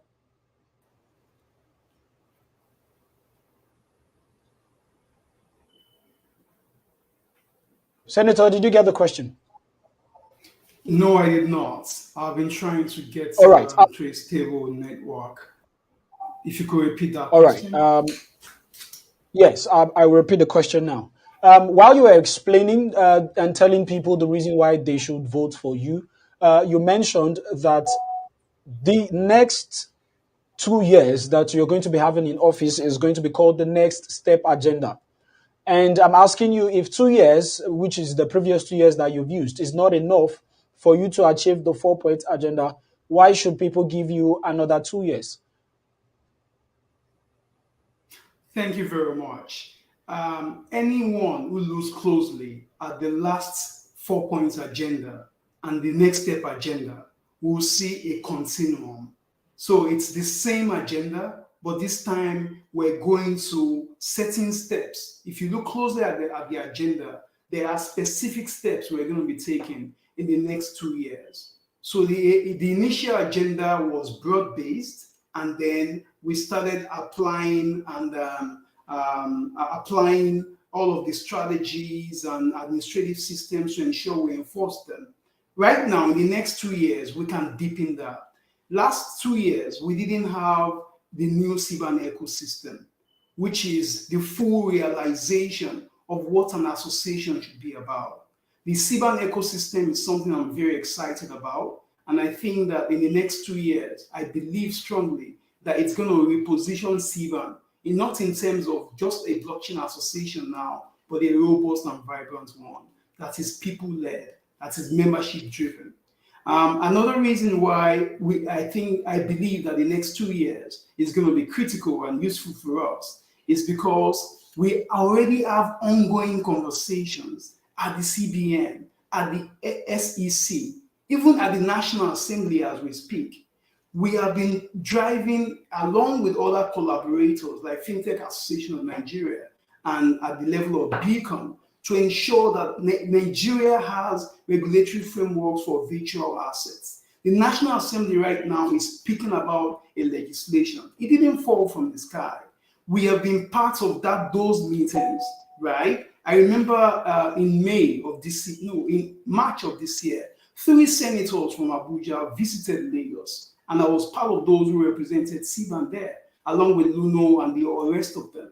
And we did say that it was time for the National Assembly to get on the table so that the CBN does not usurp its powers. They saw reasons with us, and it became a process. These things are processes. No one, not even the president of the country, can achieve all the policy goals in 2 years. These things are processes, and we are already on course. We have already had the SEC work with the FinTech Roadmap Committee to ensure that we have a regulatory framework there.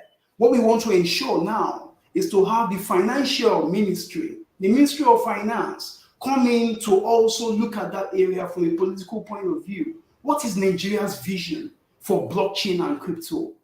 So we are already getting their attention. As you know, the government will not get interested until there's revenue. The FIR, the Finance Ministry, already indicated that in the Finance Act of 2022, digital assets will be brought into the revenue system. Some people say it's bad news, but these are steps towards full recognition.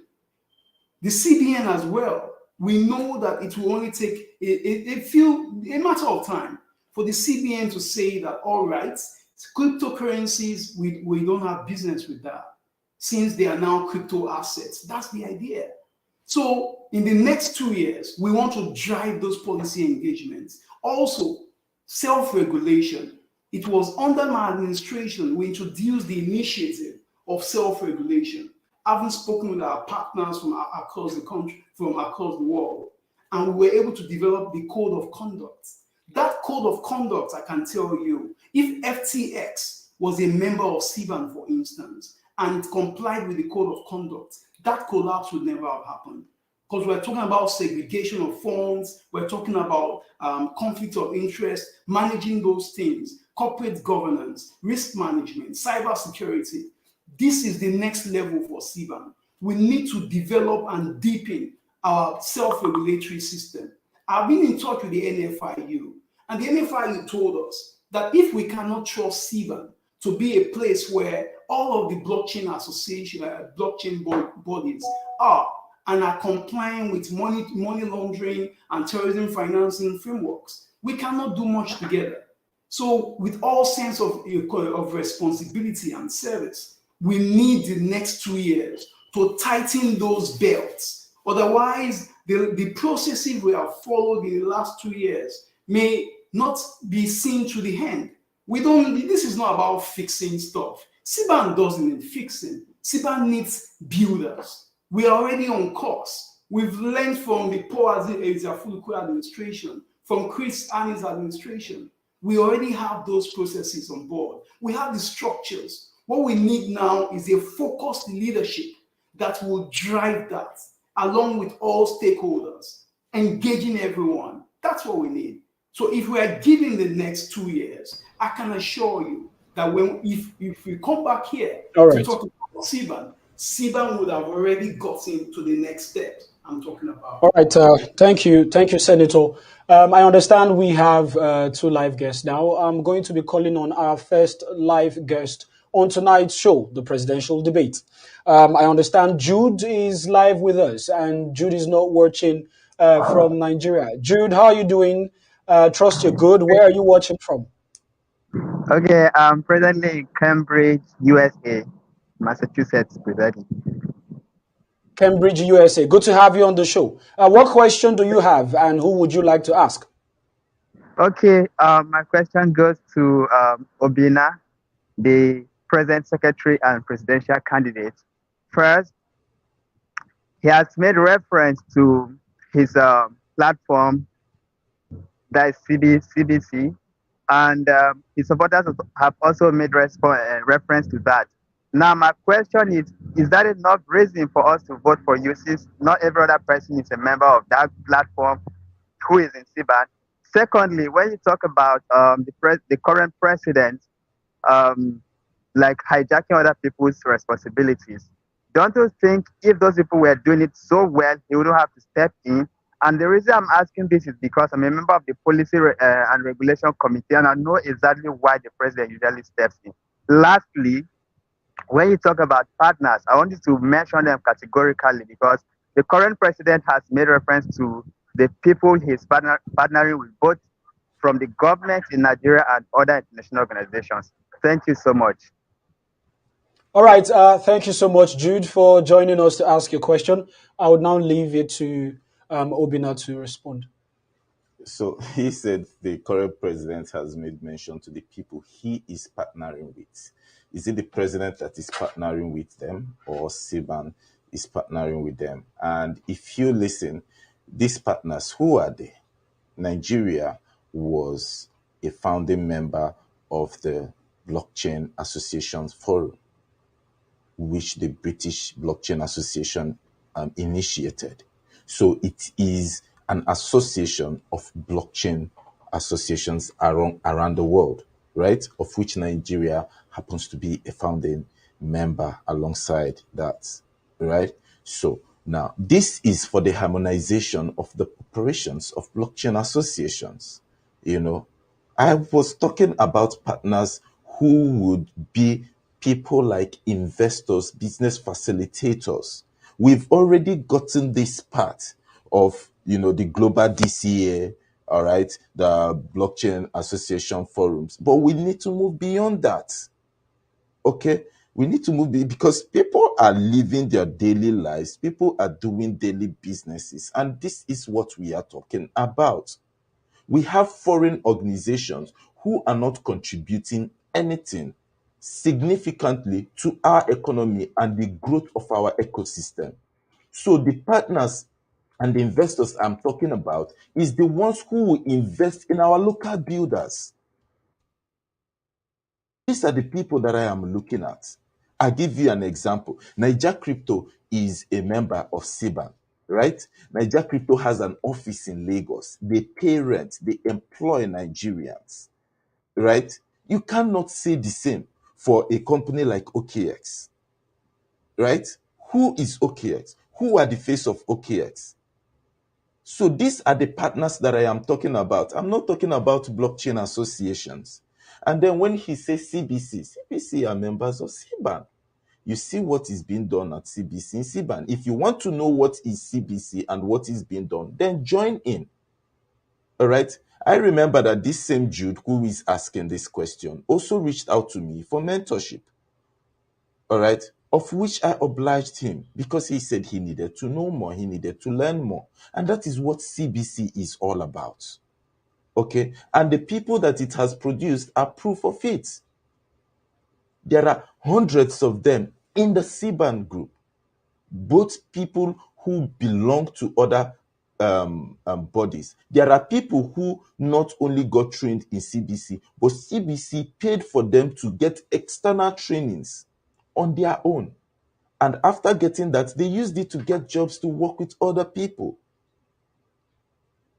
So this is what we are talking about. So the proofs are there. If you want to know, then you come in and then you see what is being done and how it is being done. Because, you see, they say that he who is faithful in little is faithful in much, right? And so, if you are able to manage the little that has been given to you, then you are able to manage much. When we teach people about doing analysis, white papers, one of the things we ask them to do is the project, the founders, the team. What have they done? Why do we need to check what the team have done? That is to know if they are going to be able to deliver on this thing. For you to know if it is a viable investment for you to put your money into. So you cannot tell me that CBC is not a basis for which you can, elect the next president. And of course, I did not only mention CBC. I have talked about years of experience in business, which are verifiable. So I'm not just talking about things that don't exist. If this person wants them, then come and you would get the proof. It's very simple. All right. All right, Obi, now it's been an interesting conversation so far with both candidates who are vying for the presidential seat of Siban. Let's take one more question from our live guest. I understand GT is live with us. And I want to believe it is GT Crescent. GT Crescent, how are you doing? And tell us where you're watching from. Oh, I can't my hear mic you. is on mute. Sorry, my mic was on mute. Yes. Tell us where you're watching from and how are you doing? Yeah, I'm pretty good. I'm watching from Abuja. I must say this has been an interesting session. I've been here from the very minute till this moment. So let me just go straight to the point. One of the problems I observed from what's going on is that Siban is meant to be a stakeholders association, right? But it has moved from being a stakeholders association to consumers association. Yes, Siban can go ahead about education, awareness. They're all important, but that shouldn't be the focus of Siban, right? Because so, GT, what then is your question?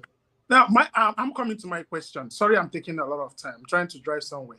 Now, if you're talking about regulations, how many members, right? How many companies, how many registered members are companies you have in Siban? So if you go to CBN, SEC, or any of these regulators that you want Siban to be recognized, and they say, who are your members? You're not going to be showing them your individual members. So my question is, now, most of us in the OG class control 70% of the local companies in Nigeria, including I myself. And then at the moment, even this morning, there's been a heated argument between Siban and the OG members, and then their OGs are not happy. These are the companies that Siban needs to have as members. So my question is, how are you, any of you, Obina and Senator, how are you going to fix your relationship with the OGs, knowing fully well that you need the OGs to come and register as your members under your regime? Thank you. All right, thank you so much, GT, for that question. Although you took a while, we're going to see you later and sanction you for spending so much time. But thank you all the same. Let me start with Senator to answer your question, GT. Senator, if you can. Thank you very much. I already took notice of the grievances of the OGs in the space. And as a matter of fact, I had the opportunity to meet a number of the OGs in the last 24 hours about what their concerns were. Some of the misunderstanding that appeared to have been between Siban and the OGs, all of those things were cleared out in the last 24 hours. And so our understanding is that going forward, we're going to be having a better structure to ensure that these OGs who are outside the system, and when I say OGs, please, I mean founders, some of the founding members of Siban, those of them who run indigenous blockchain companies or crypto companies in Nigeria. Those are the guys I'm talking about. So what we would like to do, if I'm given the opportunity to run for a second tenure, is to bring the OGs, all of the indigenous players, to a round table. I understand that there are certain grievances regarding how they are not being carried along. And I've told them and re-emphasized that Siban is the place for everybody. And there are OGs who have been members of Siban since 2018 and never left Siban. They have their corporate companies registered. They have their companies registered in Siban. They have indigenous companies who are members of Siban. So while it is true that we don't have all of the indigenous companies, we do have indigenous companies who are members of Siban and who have OGs as founders. So we are a body that brings in everyone. And so there should be no doubt about the lack of sense of belonging. We are for everybody and we can have that conversation. No problem. Okay, thank you, Senator. Let's allow Obina to weigh in on this same particular question because GT addressed the question to the both of you. Obina, how would you respond to the question that GT just asked? Okay, the question about how I'm going to mend the relationship with the OGs, right? Number one, I have been more collaborative when it comes to my approach, in the industry. I don't think there is any of these OGs, any of these fans. In fact, I have been speaking to every one of them individually about joining Siban, and was able to convince a few of them to join Siban. The major challenge they have is this, that they do not see exactly what it is that Siban is doing and why they should be a member of Siban. That Siban has not contributed anything to their operation, to their growth and all of that, And like I said, the OGs are not aggrieved about Siban. Their grievance about Siban is the fact that they do not see a Siban that is living to what its responsibility should be. All right? Because the truth is this, if people see value, they will not argue, right? And they will be quick to support it. So what we are going to do is to show that there is a value in Siban and that we have a Siban that understands your pain points. Like I said, it is about bringing everybody together. It is not just one-sided. It is not going to be running a divide on the left or on the right. The OGs, at the level where they are now, they are builders. they are concerned about businesses, about projects. And so that concern has to be addressed. All right. Then the beginners, right, are more interested in adoption, in spreading the gospel. Enabling environment should also be given to them. But we cannot lean onto one side.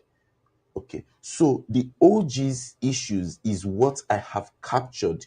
If you look at where I talked about um, connecting the builders and businesses with the right partners and the investors, that is capturing the OGs. Collaborating with the relevant agencies, for the safety and security of digital asset traders, that is addressing the issues of the OGs. Do you understand? So we are going to provide a platform that addresses those issues. Those are the kind of governments that I'm going to be running. All right. So the OGs, and like I'll say, they are all my friends. So I do not have any issue with any OG. If there's any OG that said I have offended them or I have an issue with them, they should say so. But I don't think there's anyone. No problem. No problem, Obina. Thank you so much for that one. Let me just quickly apologize to those who were supposed to, allow join the show live to ask questions. We have loads of questions, even from community members prior to this presidential debate tonight that we've not, or we are yet to even take. And we've spent close to 2 hours already on the show. So apologies to you if we're not able to take more live guests on the show to ask questions. I'm just going to come with to you right now, Senator, as we are drawing towards the closure of tonight's show. Now, while you were explaining earlier, you talked about collaboration with NITDA, who I believe is a regulator. And I am privy to a particular information that there was an event that was organized by NITDA where the president announced the 26th as Blockchain Day. My question to you is that how many corporate organizations who are possibly stakeholders within the association were present at this event? All right, I'm not the organizer of that event. I don't know the statistics, but I'll start by telling you that when that blockchain event was being organized, Siban was contacted as a partner.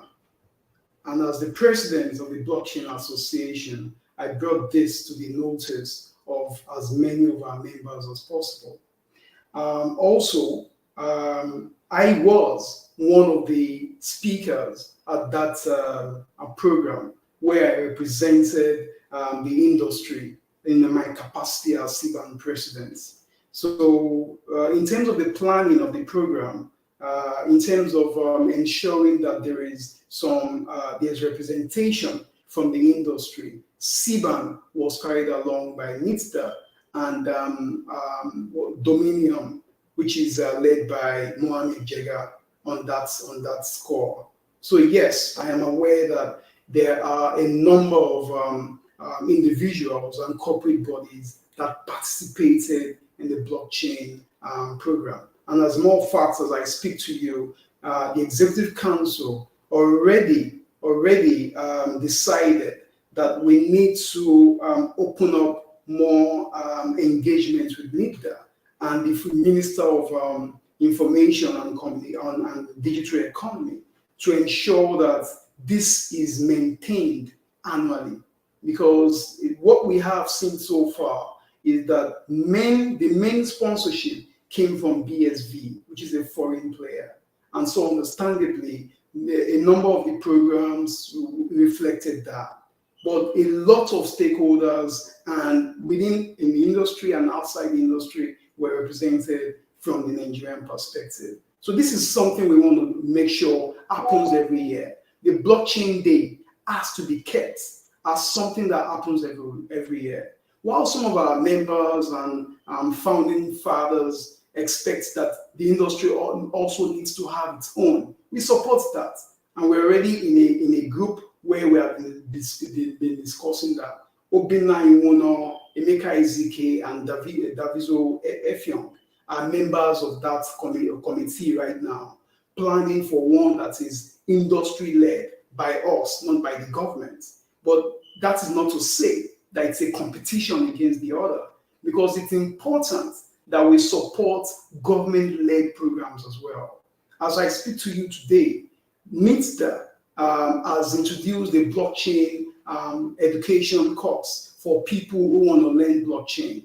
Some of the members of Siban are working with NITSDA. At least I know two of them working with NITSDA to ensure that they are providing capacity building for these guys. So it's a fantastic opportunity, and I would say, let me use this opportunity to encourage everyone to key into this. Siban already has a fantastic relationship with NITSDA, and so we can explore that for the benefits of the industry.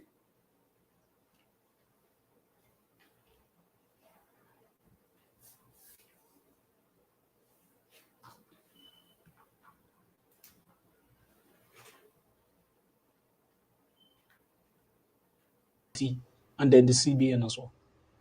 Of course, these are relevant agencies that we must work with. You know, we must work in partnership. In fact, these are our partners.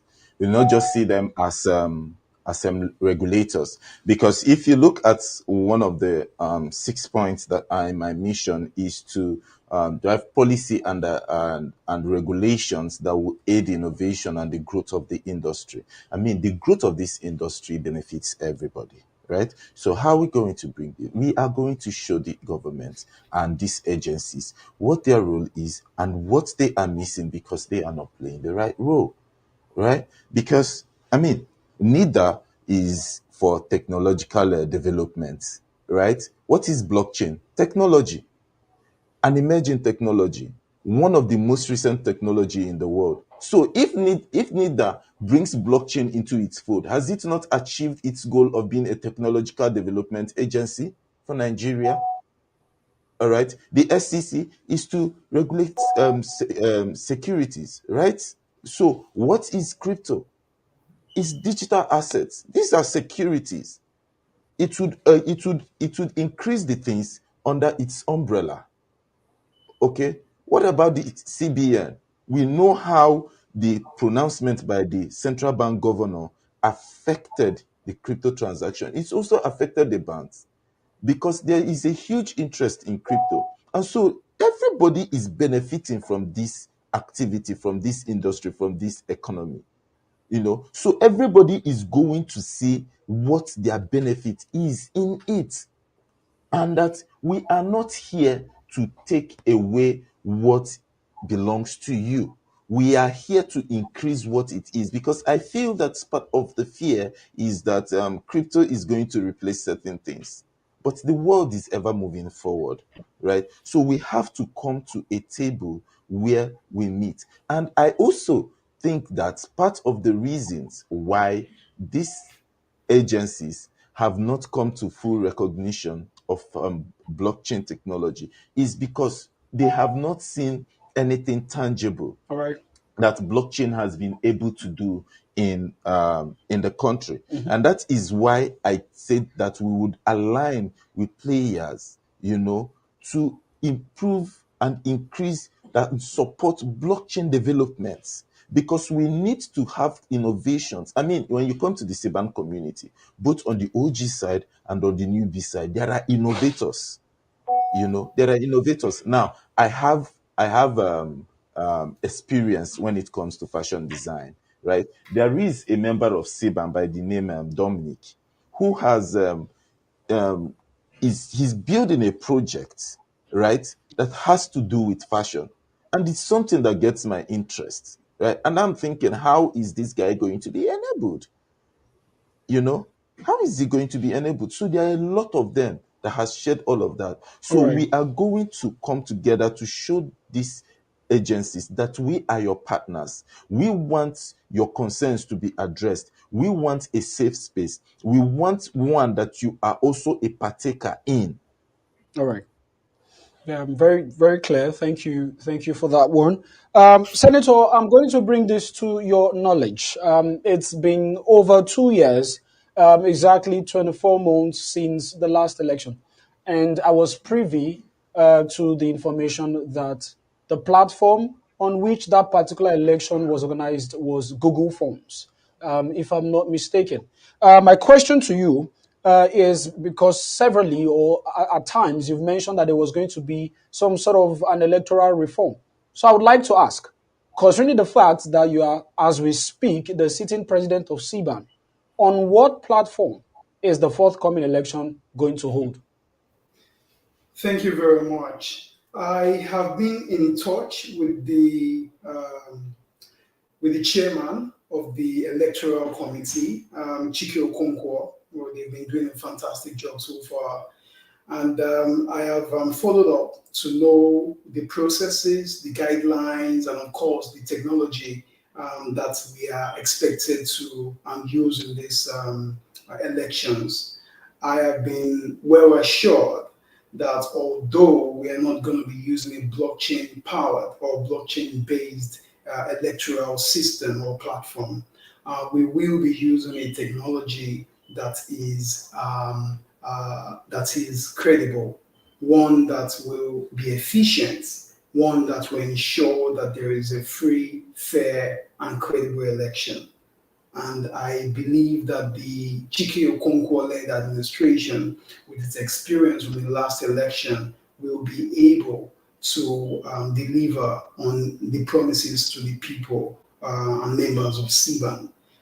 In my role as the executive president, what I've ensured, along with the executive council, is to say that I assure you, you will enjoy the independence that you need to do the right thing.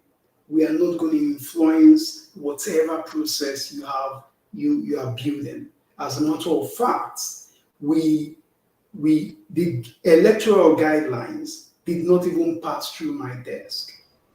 All right, Senator. So just to yeah yeah so just to bring in Mr. Obina sitting next to me here into the conversation.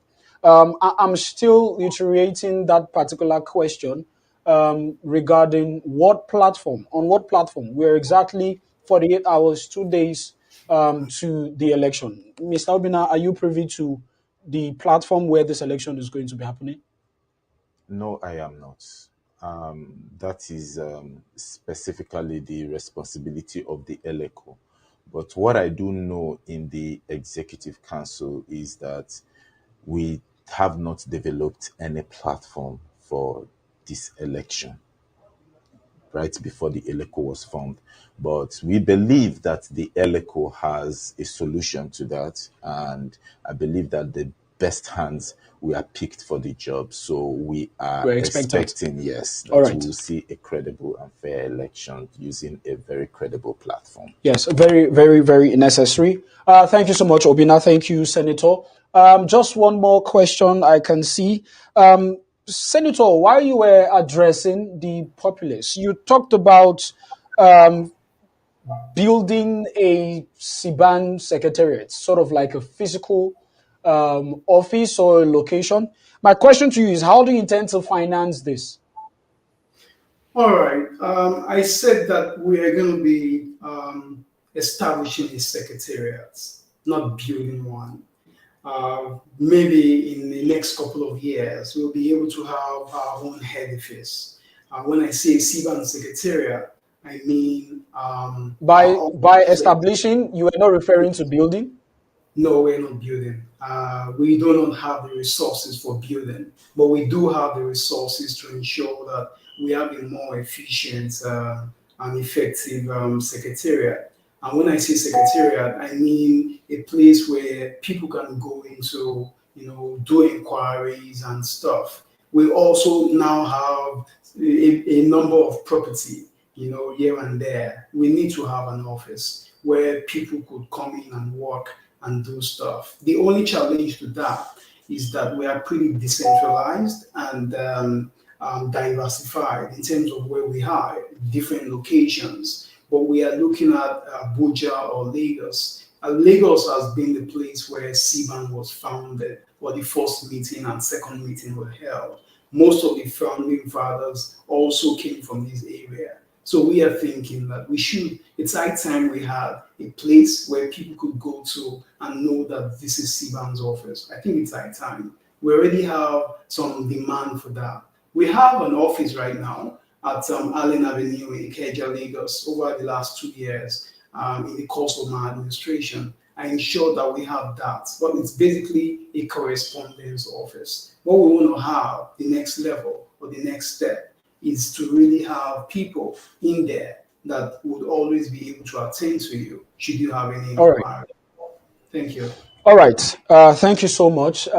Gentlemen, it's now time I allow both of you to ask yourselves questions. I would like to have Obina up on the screen as well as Senator. So, Obina, let me start with you. Do you have any particular question, concern, anything at all you'd like to ask Senator? And Senator, I would also ask you if you have anything, but I'll start with Obina.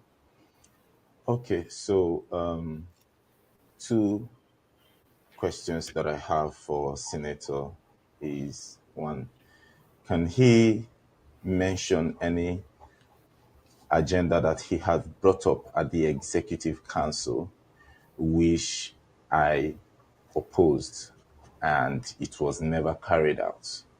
All right. And secondly, in the meeting that we had, as executive members, why is it that my secretary for the past 2 years has been an issue with him as president? Those are my two questions for him. All right, Senator, did you get those two questions? Yes, I got them very clearly. All right, please take your answers. All right, then. On the first question, whether there's been an agenda pushing that he has said no to, not specifically. The agenda of this administration is very clear from day one. And Obina's job is to ensure that that agenda is seen to the end, right? I can only recall certain instances. For instance, when we had we had our village square meeting. Now, one of the reasons we have had communication problems with all of our stakeholders and members and OGs is because we haven't had enough conversations. In the beginning of our administration, we designed a calendar of events. That calendar involved a village square meeting, which is for only registered members of Siban, a market square meeting, which is for other industry players as well. I recall that when we started, we had the village square meeting, but it held only once. A village square meeting is supposed to hold at least 4 times in a year. We had it only once, right? That's the idea of the village square and market square, was for constant communication and feedback. The only village square meeting we had was extremely successful because I recall that in that village square meeting, members of the association were given the opportunity to tell us what they think we are doing right and what we need to take back as feedback. Now, why am I bringing this up? These are secretariat issues, right? When there is a calendar of events, you need to ensure that as the secretariat, each of that calendar is followed. We had a lot of challenges having consistency. We had only one village square meeting and one market place meeting, right? So I think in that area, I did see a lot of, I have to say this is some inefficiencies from the secretariat regarding that, right? But again, that's what it is. Regarding, yeah, okay. Yes. I was about to bring you to the next question. Thank you very much. The second question is whether, as secretary, what's that second question again? Why do you have an issue with me being secretary for the past 2 years? Why did you oppose my person as the secretary? Thank you very much. I think I already addressed this in the course of this program or session. I did say that there was nothing personal about this issue. My training and background and experience and knowledge tells me that there's some bit of inconsistency and it's a little incongruous to have a president run, to have two candidates run as presidents. One of the candidates lost, and then the candidate is given an opportunity to come back to serve as executive secretary under that president's administration. It's incongruous. It has never been done in any association.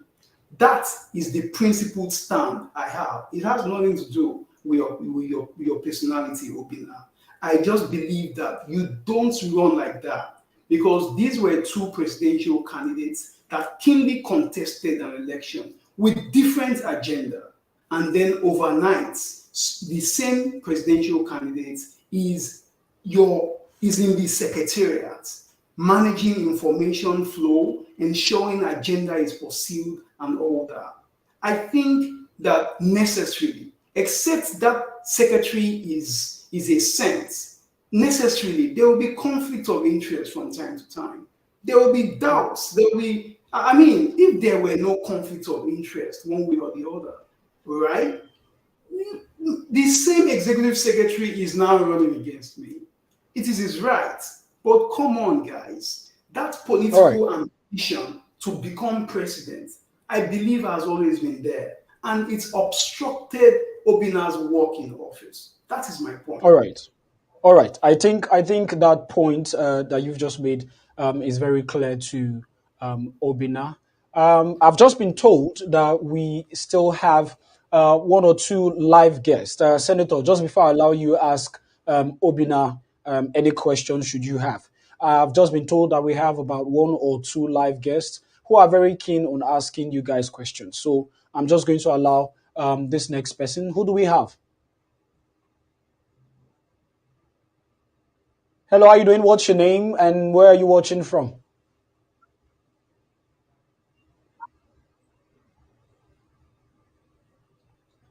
Can you hear me? All right. Do we have any other live guests? No, we don't. Okay, so as soon as we're able to connect with this particular live guest, you let me know. So, Senator, coming to you, please. Do you have any questions for Obina? All right, thank you very much. Obina, I have two questions for you. When I was executive secretary or general secretary, it was well known that this was the general secretary. Today, members of the association ask me, who is the secretary? A number of members. Today in the WhatsApp group, there was a fierce talk or debate between OGs and newbies. While everyone tried to appeal for calm and all that, you were totally absent. Till now that I speak, you never intervened in that matter. And yet, over this call, you have said that you are calm, I am fierce, because I got involved and took it upon myself to say this is an association. Certain things must be done correctly. The question is, where were you as the executive secretary and administrator of this body? Where were you for those numbers of hours? That's one question. Two, while you have served as my general secretary for the last 2 years, when you felt, rightly or wrongly, that I was usurping your powers, what did you do to bring this alleged usurpation of powers to the advisory council or to the executive council? Has this ever been brought up in any of our executive council meetings? If the answer is no, why? And why did he not consider whether it was time to resign if there was conflict? let's allow Obina answer the two questions so that we don't. Yes, I believe, Mr. Obina, did you get the questions correctly? Yes, I got the questions. Yeah, the first one. Where were you? So on the first question that he asked, let me take him a bit back. In the last election, there was a slogan: OGs are for senator, newbies are for Obina. Right? So today, I came into the group, right? Remember, he said, where was I? The question I want to ask Senator is this: is my responsibility to be always 24 hours on the WhatsApp group? And also, him as president, is he always 24 hours on the WhatsApp group?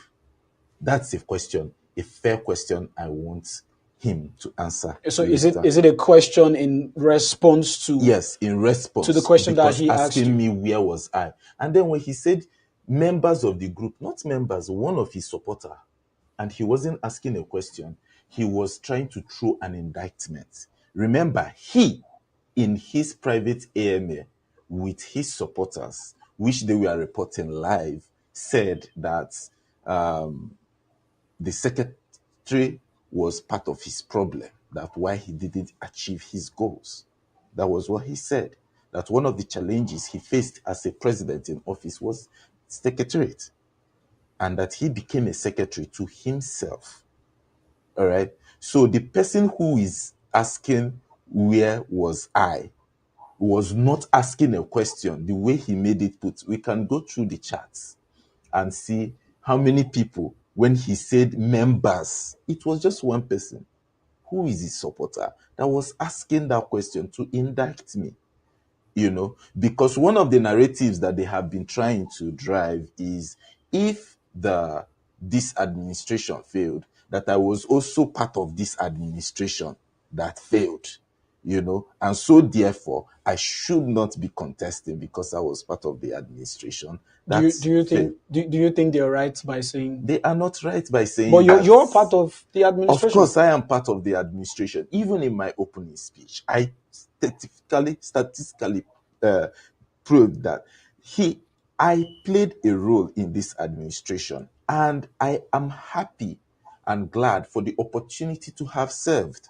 So there was never a time I distanced myself from this administration. So looking back, can you say you're proud of the work you've done in the administration? Emphatically, yes. All right. Well, let me allow you answer the second question that he asked you. So he's saying that where was I when he is having a heated debate with the OGs.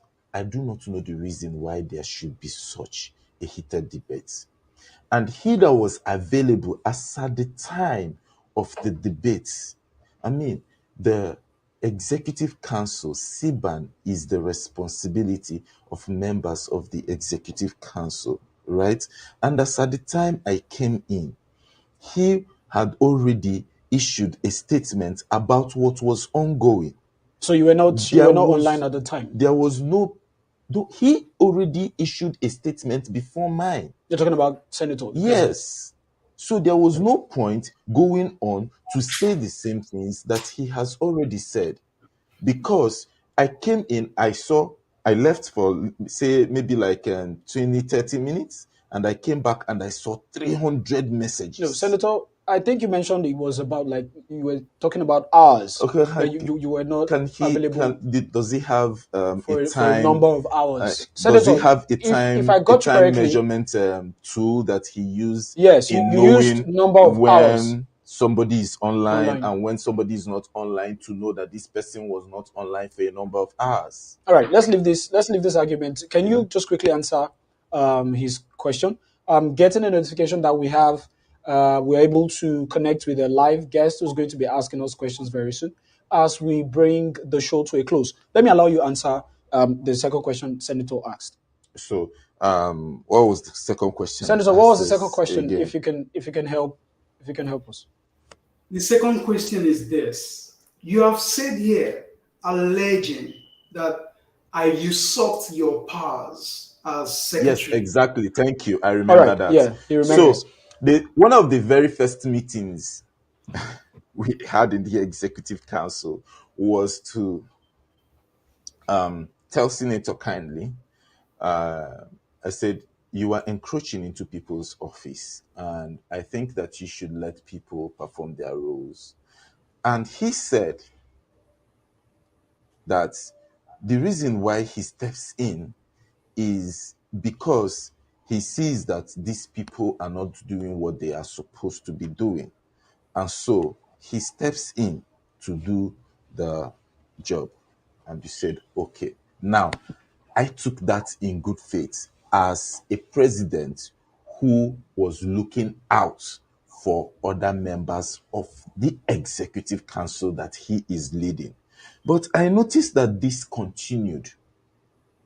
Now, remember I mentioned a particular meeting where Senator said that the reason why he ran for president, I was with Senator last year, and I asked Senator, are you contesting for president? I think you should contest for president. He said that he is not interested in the presidency. Are you talking about the forthcoming election? The other one, okay, that he wants to remain at the secretariat. And I said, okay, in that case, I would go for the president. And he said, yes. During the course of nominations and everything, Senator appeared on the list. Of course, I had an issue where the ELECO was trying to make me step down from the presidential position. Now, I was nominated for 4 different positions in the past election. I was nominated for president. I was nominated for secretary. I was nominated for blockchain education and adoption. I was also nominated for policy and regulations. And what they said was that I violated election rules. And I said, what is that rule? They said I was campaigning before election. And I said, can you provide proof? Is there an evidence, a witness to corroborate your story that I was campaigning before elections? There was nothing. The only thing they said is that they are disqualifying me from contesting for the post of the president, but I can contest for any of the other 3 elections. Now, if I violated the rule, then you should disqualify me totally, not for the post of the president.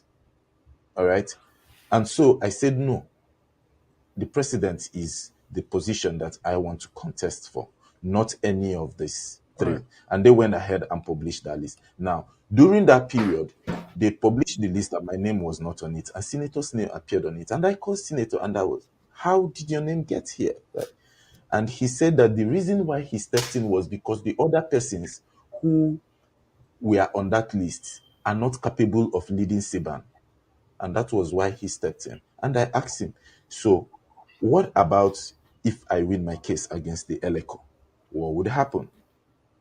You know, he said that he wants to know that if I am going ahead with the ELECO case or not. And I told him that I'm going to contest the case with ELECO. This was a conversation we had in good faith. The next day, Senator called me and was shouting on the phone. Now, this is his style. In the executive council, he calls for meetings and he's shouting at everybody like his children and stuff. I mean, we are adults. And he has lost faith in me, that in fact, that he wants to tell me that he is running against me even if I win the case. And I asked him why. He said that he had been told that he had reliable information that I, Mr. Paul, who was the past president, and Franklin Peters, the current VP of partnerships and funding, wants to hijack Siban and put it in our pockets. And I asked him, why do we want to hijack Siban? One, is it because of the 10 million naira salary they pay Siban elected officers every month, or the 100 billion naira allocation that comes from the federal government for the running of Siban? Nothing. Instead, we contribute our own money for the programs and projects in Siban. executive council members contribute to make things work in Siban. So I don't see why that should be the case. Right. And I told him that, okay, that is no problem, that I will go ahead with the case. And if I win, that I will be running for the president. And he said, okay, that he is going to run against me. And that is what this thing is all about. And I asked him the same question on the 9th of December in that meeting. Why did you say we want to hijack Siban? Did you say that you are the only person fit to run Siban? He said that he cannot be secretary to a government he does not believe in. Which is referring to... No, not me, but the other contestants. Oh, okay. Which in part of the permutations, one of the other contestants didn't know about this, in the person of Dominic Vorem, who was the person who stepped down for him to become president.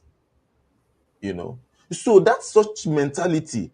And this is the reason why Senator will not ask Obinna Iwuno as secretary to draft a mail and send, or give a report and say such and such incident happened, put up a mail about this. Instead, he will draft it because he believes that he is the only one who is erudite and knows what to say and how to say it, and then will hand it over to you to send. All right. All right, Obinna.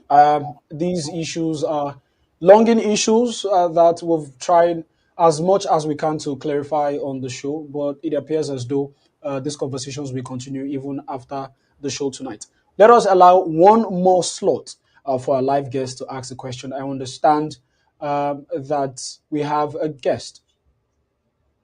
Chiagozie Iwuno. I said Chiagozie Iwuno. I just called Obinna. I called Obinna's surname, your surname. But Chiagozie, good to have you join us on the show. It's been a very, very long night. Tell us where you're watching from and how you're doing. Oh, I can't hear you, Chiagozie. Please check that you're on mute. Okay, sorry. Yeah, go ahead. Chiagozie, I can hear you. Nice. Thanks for giving me the opportunity. This Chiagozie, watching all the way from the UK. All right. UK. Thank you. So what's your question and who are you asking? Okay, so my question is straightforward, right? So a comment and a question, a very quick comment and a question. The comment is to the electoral committee that I have a methodology that we can use to do this on the blockchain that will take less than 4 hours, right? The last time a committee was formed for this, I tried to get this, but there was no much support, right? In terms of the committee members and everything, it's kind of died down. But since the election is still 48 hours away, I have a method that can be implemented in less than 5 hours. So if there is interest on this part, you can reach out to me and I would give you that method. It involves something simple and we'll use the blockchain to make it work and we can give the distance. Okay, so talking about in conducting the election? Yeah. I'm saying if they need a blockchain method that can be done in a very fast way within the next 48 hours, they can reach out to me. We can make it work. Reach out to you. All right. Noted. Now to your question. Now to my question, right? So sincerely, these are the type of questions that I wished this debate was all about, rather than more of the personal job. This is not cool for an association like this. Okay, so I want to ask, right? And my question is linked to the regulatory situation, right? And to the partnership situation. So we have a situation whereby the SEC has brought up a framework for digital asset operators in Nigeria to be able to work to operate, right? But the CBN has done nothing yet about their own part on lifting the banking restrictions. But the SEC has given us a framework that, okay, this is what we're going to work with, right? What is the plan of each candidate to be able to synchronize, right, and actually reach out and actually work with the SEC to make its plans more realistic, right, and more tailored towards towards the ability for local industries to survive, right? The second question goes to the blockchain aspect, right? So I heard somebody say this is more of a stakeholder organization, right? It's meant to be like stakeholders. Like we have multiple blockchain association in Nigeria, but this is like stakeholders. Like a stakeholder is basically people with something to lose, right? I think that's my own personal definition of a stakeholder, right? What is the plan, right? So I know there is like a system for Siban membership fees and how to get these things running, right? So what is there a plan, right, to make the framework for being an actual stakeholder, right? What is your plan for making stakeholder participation more transparent? What do I mean, right? So if I go on Siban's website, right, I see no proper tangible information that will tell me. So let's assume I'm the CEO of a venture fund that wants to invest in many Nigerian blockchain companies, and I come to the Siban website. There is no proper framework telling me that this is what I should do to come and work in Nigeria and be part of this stakeholder association. So, what is the plan to make things a bit more transparent for future stakeholders to also be able to come into the organization? So, those are my two questions. Thank you. All right. Thank you so much, Chiagozie, for joining us live to ask our contestants questions. Let me begin with you, Senator, to answer the two questions that our live guest has just dropped. If you got the questions correctly, one about regulation and partnership from the side of the SEC and then the CBN, and then transparency for future stakeholders who are coming on board, I believe. Thank you very much. I'll take the first question first. So far, we as an industry, we've been working alongside SEC, at least since I can remember 2018, when the FinTech roadmap was set up. At that time, Chuta Chimizi represented the industry from the point of view of the industry as a whole. And that was what led to the SEC's interest in terms of we need to regulate digital assets as some form of financial innovation. That has also led to the framework. So how does this framework now that was issued in May 2022 favor indigenous players? What are we doing to ensure that? Immediately that framework was issued, and even before it was issued, we had already identified the loopholes or the challenges that indigenous players will face in terms of the licensing and registration requirements. And we immediately let the SEC know, and we channeled this through the Blockchain Industry Coordinating Committee of Nigeria, Beacon, where Siban is a member. The SEC took notice of that, but they did not exactly reply until it was issued. And when it was issued, we raised the issue again that we still do not see how this will favor indigenous players. And so far, what I know has been happening in that space is that two things have led to the non-enforcement so far of that rule. One is that the SEC and the CBN are yet to get on the same table regarding access to financial and banking system by way of the bank accounts. The second issue I know is also a burning issue is how the rules will not lead to something that is inconsistent with the local content policy of the government, which is how are the homegrown innovators being carried along? So these are the two issues. And as far as I know, right, so far, that rule has not been enforced because there's still a lot of talks going on in that area. The compliance mechanism has not been worked out as well. So we are using this opportunity to continue to engage with the SEC on these issues. The SEC has also told us that they are ready to work with the industry as long as we are able to bring this thing to the table in a transparent and process-driven manner.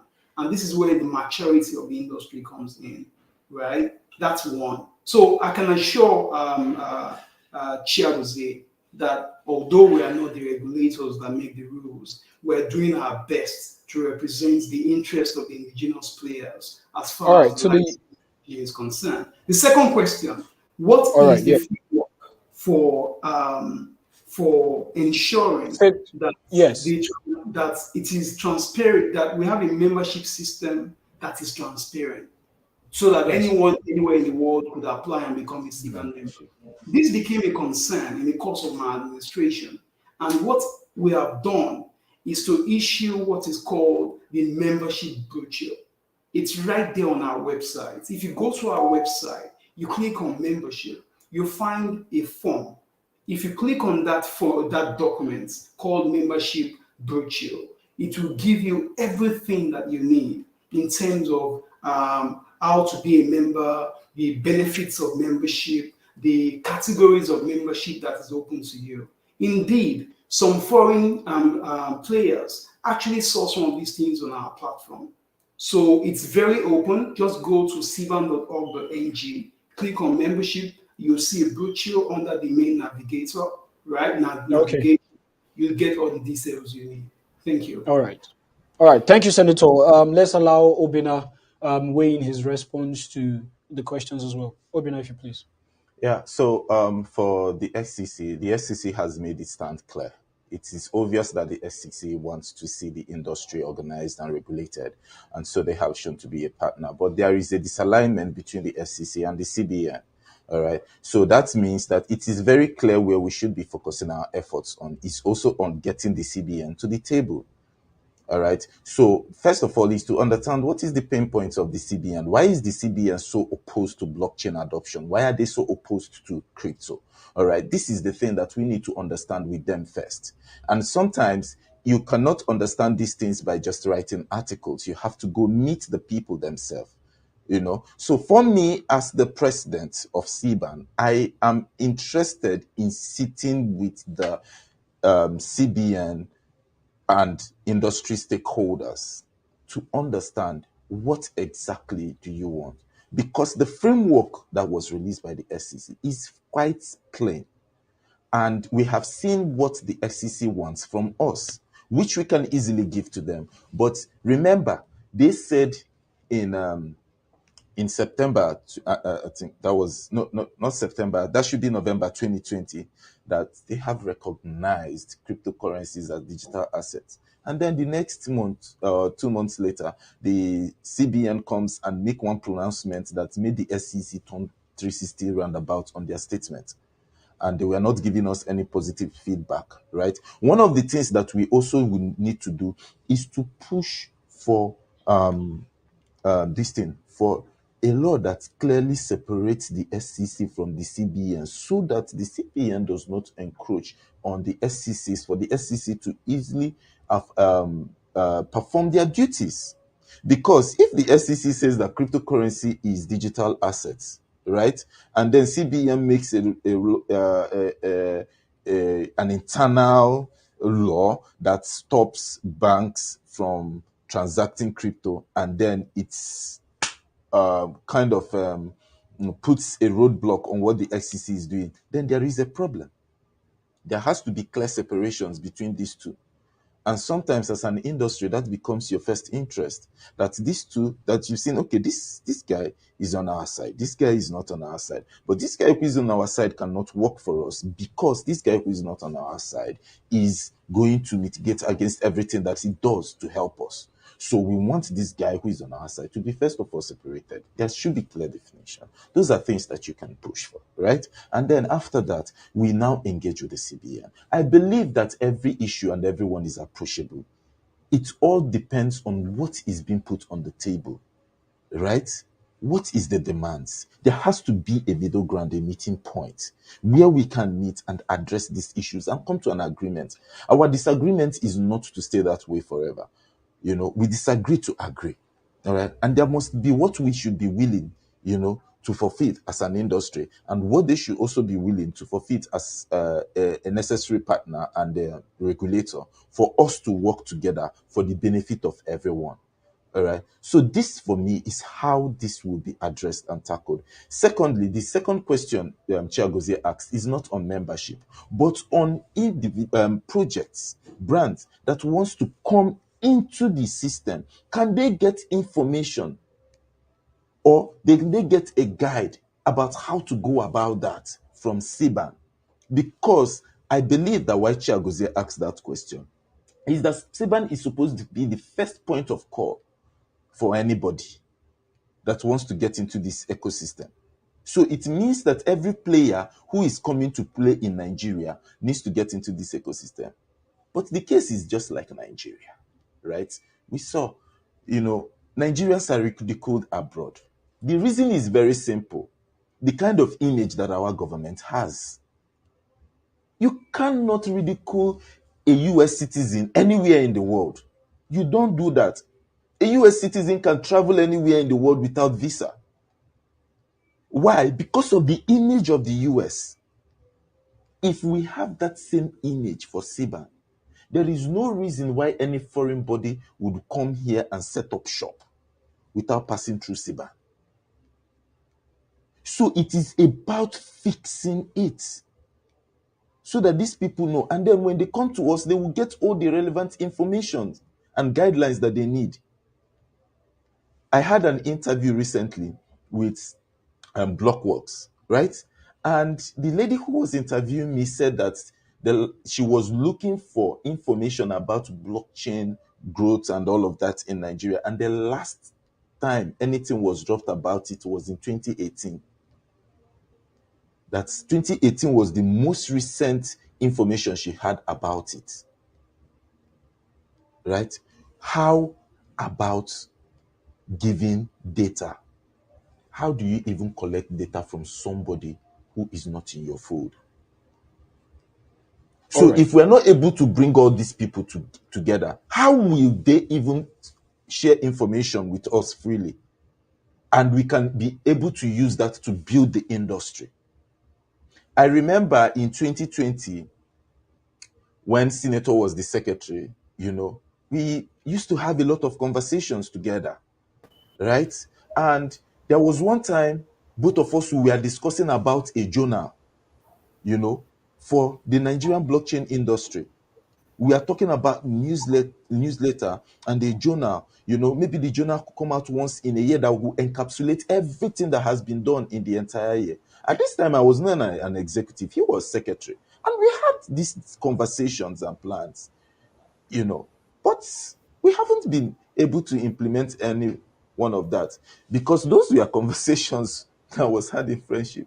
Now he doesn't want me as senator, as secretary. In fact, he sent an 18-page petition against me on the eve of election. Are you stating we are coming towards the end of the show? Are you stating you're no longer friends with? He's very good, my friend. Senator is my very good friend. Senator, if he sees me otherwise, I don't know. But for me, he is my friend. Senator, can you say the same for Obina? You consider Obina a friend, even though he's an opponent towards the presidential presidential election that is coming up in 48 hours. Definitely, Obina remains a friend. Even at the Binance program, I'm sure we did have a chat together, right? So Obina remains a friend. When it comes to politics, you know how it is. All right. I was going to ask my dear friend, what is the content of the 18-page petition? I still think about it. What would be contained in that 18-page petition that he sent to the advisory board about me on the eve of the nomination? 18 pages? I believe you and Senator will find common grounds after the show, so that Obina can be able to lay his hands or his head on the contents of that document. Senator, I would like to quickly thank you both, gentlemen, for taking your time to join us on the show tonight. It's been a very long night, over 2 hours, I believe, discussing plans, discussing what you have done, what you are doing, and what the community should expect from whoever emerges or who they want to vote for into power. In 48 hours, Siban will decide who the next presidential candidate or successor will be. And so, from all of us at Crypto TV Plus, we hope we have been able to provide you all the platform, the necessary information that you need to make that decision. Their plans, what to expect from them, has been presented to you. The ball is now in your court to make a decision and then to vote on Thursday, the 22nd of this month, December. We're going to a quick break, and when we come back, I am going to be bringing this to a close. So stay with us. We'll be right back. Don't get stuck in the past. Get all the latest news and happenings on blockchain and cryptocurrency only on Crypto TV Plus.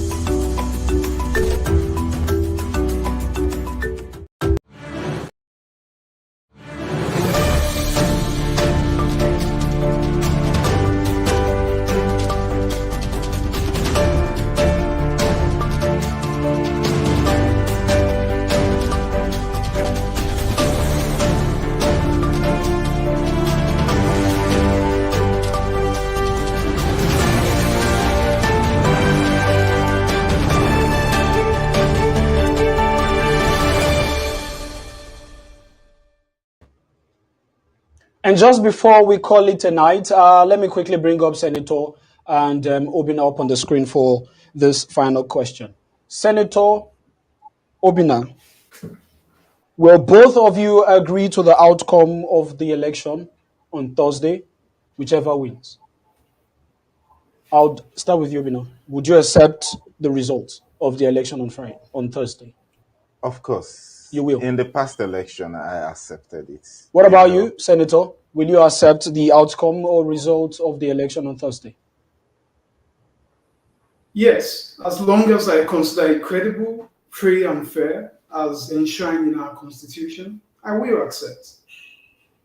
Fantastic. And finally, will your supporters... I have just one issue, because I was hoping that I was going to meet Senator in the studio and we'll shake hands and hug and laugh like we used to and still go to the polls on Thursday and decide. And this is the reason why I flew all the way to Lagos, even missed my flight and booked another one at the airport. Only to get here and Senator who is in Lagos is not in the studio. Don't worry. I believe Senator will make a virtual shaking and hugging possible, I believe. The last question before we call tonight a very good night is, will your supporters, whoever wins the election, will the supporters of the person who's not going to win the election on Friday be able to support the elected president and will not have any animosity towards each other?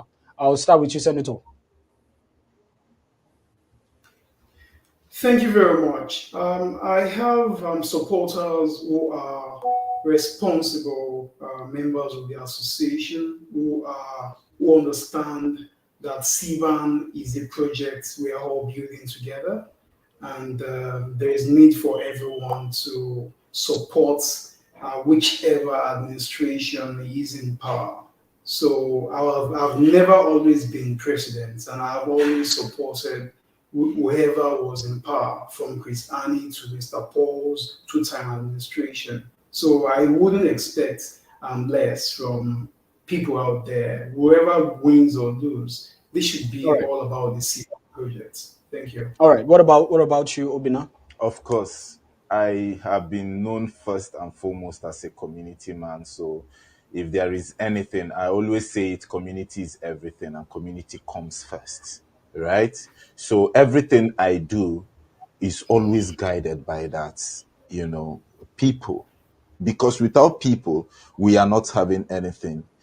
I was with Jack Dorsey just less than 2 weeks ago. Okay, I think today should be exactly 2 weeks. We had our first meeting and I asked him a question, because we were talking about his project, and he told me that his project, Jack Dorsey is the former CEO of Twitter. Yeah, so in case anybody is wondering who I'm talking about. And he said that the project is focused on Bitcoin development, developing for Bitcoin, building solutions that support Bitcoin. And then I said, if we are only building solutions, programming and all of that, and we are not bringing in the people, who will end up using the products? So these things has to go hand in hand. And he thought about it and said, yeah, that this is correct, right? The reason is because I have always cared about people. I know that everything that we are doing is people. So community is going to come first. So whoever wins, if your supporters, community comes first. Community comes first. All right.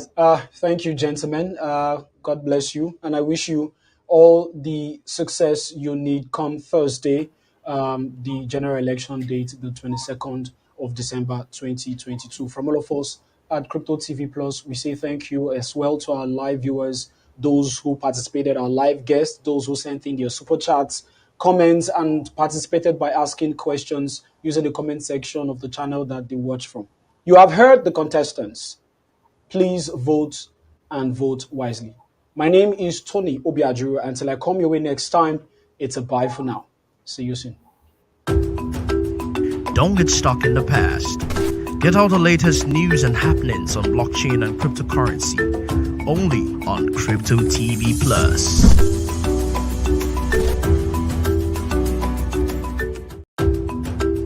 Don't get stuck in the past. Get all the latest news and happenings on blockchain and cryptocurrency only on Crypto TV Plus.